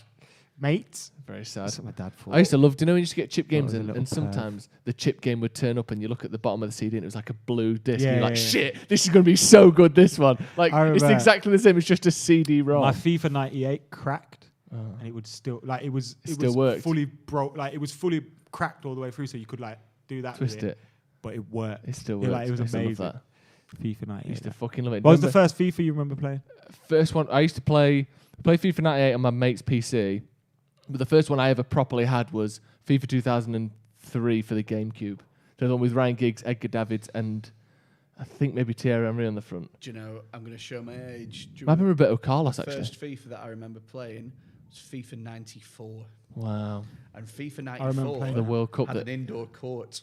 Yeah, so did 95 and 96 and 98. Yeah. Road to World Cup. And this was when... Road to World Cup, that was this the first one I ever when, played. Back in the day, when every year a new FIFA would come out and they would make it noticeably better So than that the last means one. me and you are from the same era. That means you I'm had the 32. you had the SNES and the Mega Drive with. Did you have that game with Bejeweled on it? Yes, It I the had bike that. game, And the motorbike it had one the where you get bike another game, thing on and it Sega had- Mega Drive. And it had the football game on it. Yes. Yeah, the ISS. Yeah. That was sick. I used to love that football was game. Great. International Superstar And it's just Soccer. like, almost the whole pitch is on screen at all the time. And you're like, it's like north-south for the pitch, isn't What it? about when? What FIFA was it when the referee would try and book you and you just run away from? You it? could run away Oh, from yes, it. that was 96 or 97. It was so funny. You could run away forever. But it was. But you just got bored. Be like, yeah, right. Just All a right, little I have bored. to take it. We've got a few super chats. Let me just get through some of these. Ben, 2002, which I like as a name. What do you think about the rumours that David De Gea joins Jose at Rome? The rumor was that he might go there on loan, which who does that suit? Because it doesn't suit Man United. If David De Gea, De Gea to Roma joins fucking AS Roma, that is like the same as when Joe Hart joined Torino. Do you know what I mean? That's like... That's not the same. No, but it's embarrassing. Do you know what I mean? David De Gea is still a top keeper. Roma's not a bad club. I know No, but we're they're not an battering them elite 8-4. They're not an elite No, club. but they're not a club that Hang wins on, trophies. and we shouldn't are be they? doing Mourinho any favours whatsoever, bro. We shouldn't be giving that's a great big pass. teams a goalkeeper on loan that's got 375 grand a week. I'm sure Real Madrid, do you not want to come back in for him or something? It's sad. We can't do this to Dave. What are we doing? His testimonials this year. And we're just going to sling him out on his ear. Look, I like De Gea, and for 4 or 5 years, he was one of, if not the best goalkeeper in the world. Yeah. However, he hasn't been for the last couple of years. And these games, these world-class games, come less and less and less. And the thing with a goalkeeper is consistency. It's true. And he's not consistent anymore. It's true. It's true. Yeah, But he's not. And I still think it's too soon. We've got a couple of super chats. We're getting them. They're just gone off the screen on here, but we'll get them sent over, so we will read It's them like, out. you know that thing where Jez and Mark are talking about dumping Sophie? And he goes, you got to prime the press. You got to you got to do all got to your make your duties, reasons first. Can't just do it. Prime the press sounds like such a Pochettino way of dumping someone. Oh, God. We do That's have- my favourite episode of Peep Show, by the way. When he goes with the jam one. Do you like Peep Show? You don't was like Peep never Show? massive on Peep Show. I wasn't until recent. So when Until it about finished, 5 it was months ago. It was not 5 months ago. It was about 3 years ago. Oh. You know, The Office US as well. I didn't watch that till I it was love The finished, Office and then I US. started it. The first series is shit because it tries to be the UK Office. Yeah, and then it... and then Weird. it It's not even finds well, it's some shit, way. but it's just like weird to watch them doing. It's like when essentially the same In-Betweeners script. did. Americans did In-Betweeners, like, fuck off. Yeah. And Shameless, fuck off. Yes. I've got a few super chats then. Samir says, who else got surprised by team selection? Looking at what's happening, I'm glad Ollie picked a stronger team to start. Love from Canada. Me too. Like, I know obviously. No, but I think it was having the Fred and Pogba pivot that's ruined it. Yeah. You can't have that pivot. To be honest with you, we've looked a lot more... Oh! God, a bit of luck there. We scored. We've 3-2 Roma. We've looked a lot more stable since Matic came on, he says, once they've conceded. Yeah. I think It's true, though. Matic should have started. Aaron Dixon said, don't worry, I've heard it all over the years. Yeah, I'm sure. Which is why I didn't want to do it. Didn't want to play into it. It might be offside, yeah. No, that is offside. I don't know. I think Unless Matic might be is playing him leg on at the there. Oh, but did that hit the other fella that was just in front Alex of De Gea? Tellers has not had a good game since he came He's back. not a good player, bro. Liam I Senior- said Oh, go on. a few months ago, Yeah. Tellers is sauce, bro. But As in, like, but for 11 million or however much it cost, yeah, they've called it offside. For 11 million or however much. No, it they cost- haven't. They're checking it. They haven't called it offside yet. really? I think it's a goal. I think they don't care when it's 8-4 and I give it. Yeah. That's what VAR said. Ah, fuck, whatever. Whatever. Gives a It's not fuck. going to affect the game. We're Mate, not even there's going to 7 check minutes it. left. I want to go home. Yeah, they got to get 5 in fucking however many minutes or whatever. Go on. Alex Buckingham. Yeah, if they get 3 goals now, or 2 more goals, whatever it is, it's just 3 more goals. It's extra time, which would be great, wouldn't it? Imagine it finished 5-2. Oh no, 6-2. Sorry. If they get 3 more goals, we go to extra time. 2-6-2. So But that do can't you have not ever think- happened before. Do you not think that sometimes in a footballer's mind, right, you go in with such a big lead, right? If the other team starts clawing it back, you start thinking to yourself, I'm going to be a fucking meme here. Do you know what I mean? Like, in your head, you think, oh, I'm going to be fucking... This is game over. This is Barcelona PSG all over again. I'm going to wake up tomorrow, I'm going to have 1 million Twitter notifications and people tagging me in videos of me falling over or whatever. Roma still need 3 goals in 6 minutes. We've got a couple of super chats. Alex Buckingham said... I've had the chances to win this game. Go on then. Do you want to read the super chats? There you go. Bottom 3 from Alex Buckingham. Why did you make me do that? Because I tried to and you talked over me. Yeah, but I was I'll do it. Come here. contributing to the conversation. Come innit? here. Okay, guys, we've got a couple of super chats. Alex Buckingham says, guys, I've always wanted to come out as a woman. How do I tell my parents? It's not for this, mate. Sorry. Aaron. Alex Buckingham says, Aaron Dix. Your mum. Aaron Dixon, wasn't it? There you go, mate. A good twist on your name. Spent £5 for that. That's really funny. That's genuinely really funny. And you know what I love about that? He's tried to make him feel better. Yeah, exactly. Because he can use that now. Aaron Dixon can use that. If someone says, Aaron dickhead, you're like, Aaron Dick's your mum more like. What a great community that you've got. That guy spent £5. I like him. Bay running up front, lads. Go on, Bay. He's got Liam Senior says, I'd have Romero as our number 1. I swear, given the chance, he would come good. I forgot he's there. When he was our number 1, he gave Swansea a couple of goals. Do you know what? I honestly think Romero was a very capable, brilliant number 2. Not a number 1, though. Not a number 1 keeper. Are we done with super chats? No, we're not. Kieran Bahurut, that's his name, says, FIFA 97 was my first one. David Ginola on the front. Had to trade in my Mega Drive and all the games for PS1. Biggest trade deal of my life at 6 or 7. He's basically spent I thought Ginola was earlier. He's basically spent a £5 to treat us like a fucking CEX employee there. You know what I mean? I like that though, because I used to love the trading. Make him feel like he's in CX. Go on, tell him. Swear fuck all, mate. But I'll give you £3 in vouchers. I used to love the trade-ins. Trade-ins were great. Piecing everything together. Because you used to be able to Google what a trading value was. Yeah. So you'd be getting like your calculator And it would never out. be the same. No. You're like, right, if I do Super Smash Brothers, if I do my spare controller, if I get my memory card and I get the sticker off it, all of this, cards? I can get 17 quid and fucking 13 or whatever game you wanted. It's 17 Do you remember quid. leaving your computer on and saying, don't fucking touch that Yeah. shit? And then you come back and your mum's Mum, what fucking the fuck? hoovered your room and turned it off. And she go, I didn't touch it. And you go, it didn't fucking turn itself off. And Mum, it's turned off at the wall. Didn't turn Didn't itself touch off, it. Melanie. Did it? Yeah. Fingers crossed you never work at a fucking life support unit at an hospital. Otherwise they'll be fucking gone by the time you Trying to save the planet, but kill the fucking patient. I didn't touch it. I love that. Like they want to save the world. Jesus. Ooh. They want to Rashford's save putting the it all world, on but there. it starts in my kitchen. Oh, mate. Yeah. With my fridge. Fuck Exactly off. it. Do you know what? Greta never had a fucking big update to download, did she? No. Have you never She seen never had what was it? Warzone. Seaspiracy? Fucking 170 gigabytes. You what? Have you seen Seaspiracy? Yes, I have. Yeah. Just made me want fish. Just made me want to eat You loads were of dressed fish. like tuna you were dressed baguette. like Captain Birdseye for the whole Exactly like thing, that. weren't you? Oh, mate. Make fish the dish of the day. You were singing that. I was she'll have a literally- I fishy on a little dishy. I was when watching the boat comes in. eating fucking fish fingers by dipping them in tartar sauce. Yeah, And just dipping them in dolphin fin sauce. Alpha Omega says, "Hello, man. What do you think about the Serbian?" Is that what he says? Hello, men. Alpha Omega. Mate, that's the wrong fucking website that No. you're on, pal. Alpha Hello, Omega, men. Alpha Omega likes to compliment us on our looks and our attractiveness, which I appreciate because sometimes you need a little boost.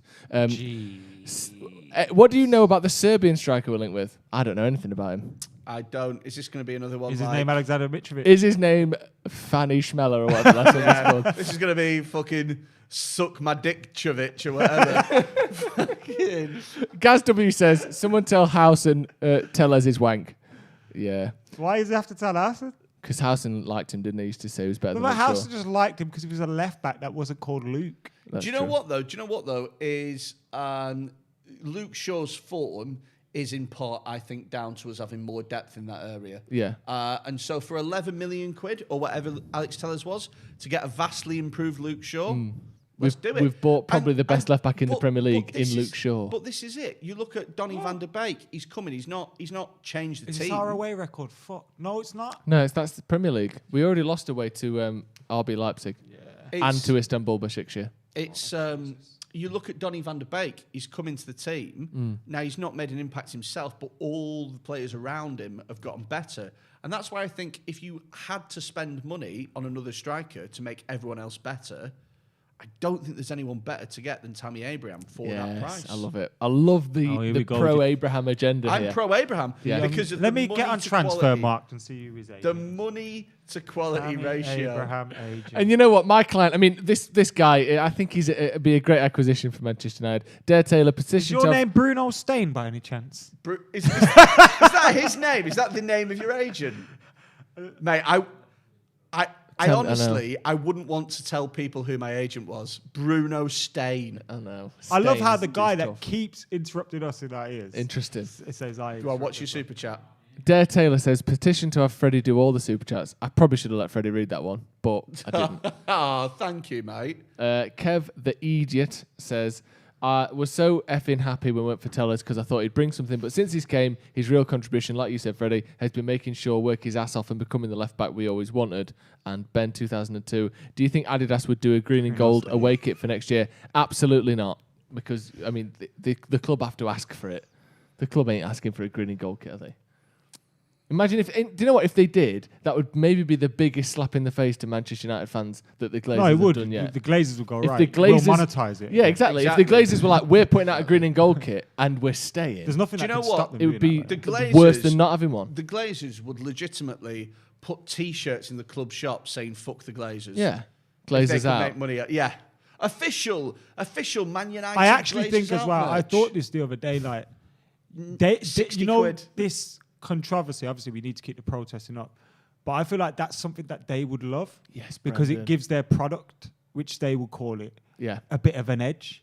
Do you know what I mean? It makes people want to watch it more, and, And they'll probably also- think, actually, this is great for football. It will- Now the Super League didn't happen, but we've got this carnage which will bring more. You know what I mean? Yeah, if you walked into the club shop and they were selling Ollie in and Ollie out shirts, pick your side in the mega store, you wouldn't be that stunned. It wouldn't be that ridiculous. But I don't think What that... I love is when Red Issue first ever came out. Yeah. The mega store at the time let Red Issue sell them in the store. So that's not incredible. happening now, is it? That's Not happening incredible. now. And then obviously it didn't last for long. No. 2 minutes left of stoppage time.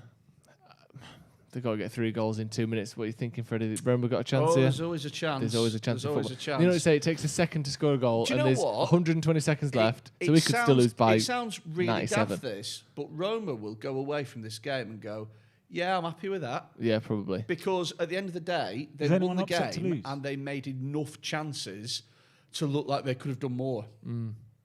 And I didn't expect him to do this, to be honest.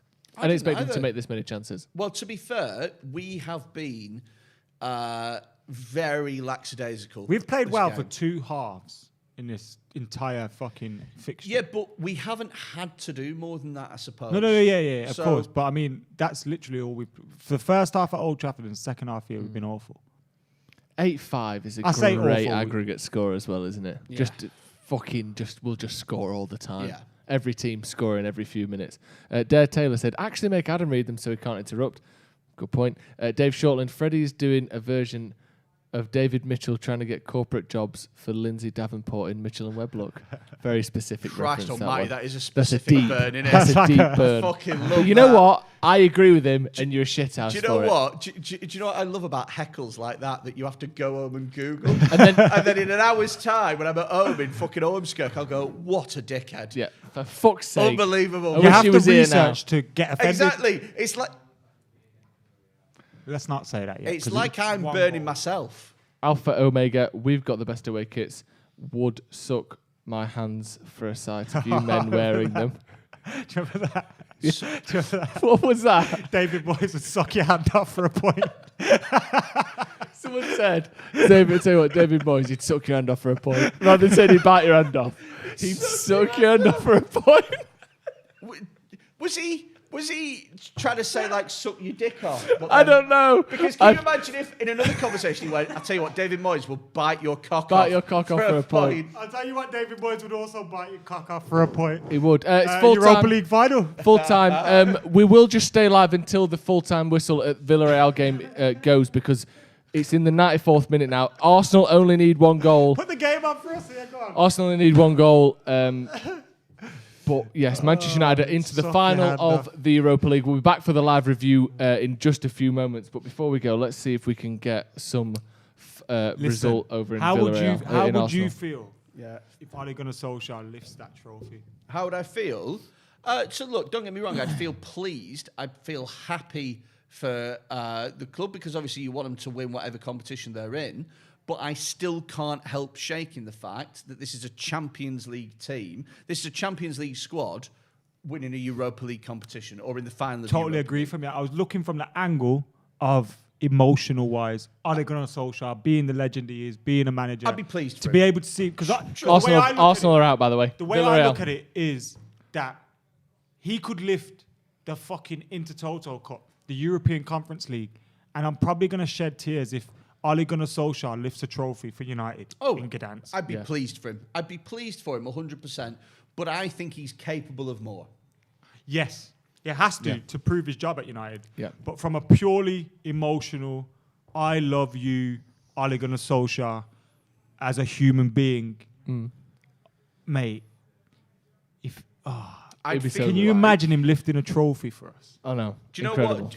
Because we've never had that really as a club either, have we? We've never had a legend as a player, then win trophies as a manager. It wouldn't be on the same level. It wouldn't be on the same level as an FA Cup or a Premier League or a Champions League. No, of It course. would feel Of like course not, of It'd course. feel like a Carabao Cup, Yeah. where you go, "Oh, great! I'm really pleased that he's won." Yeah. But this is the start of something bigger. That's how it feels for me. Yeah. The start of something bigger. Well, hopefully it will be. Man United will play Villarreal in the final. It'll be 0-0 again. The Carabao Cup. 4 0-0s against them bastards. Exactly. Right, that's going to be all from us. We're going to be back for the live review in just a few minutes, so stick around for that. We'll hopefully be able to get the link in the description for that for you to click onto. They're having and you sex can on the wait for pitch. us over They there. think it's all the over. Villarreal players are having a little bit of sex on the pitch, but there's nothing wrong with that at a time like this. Manchester United 2, Roma 3, 8-5 winners on aggregate.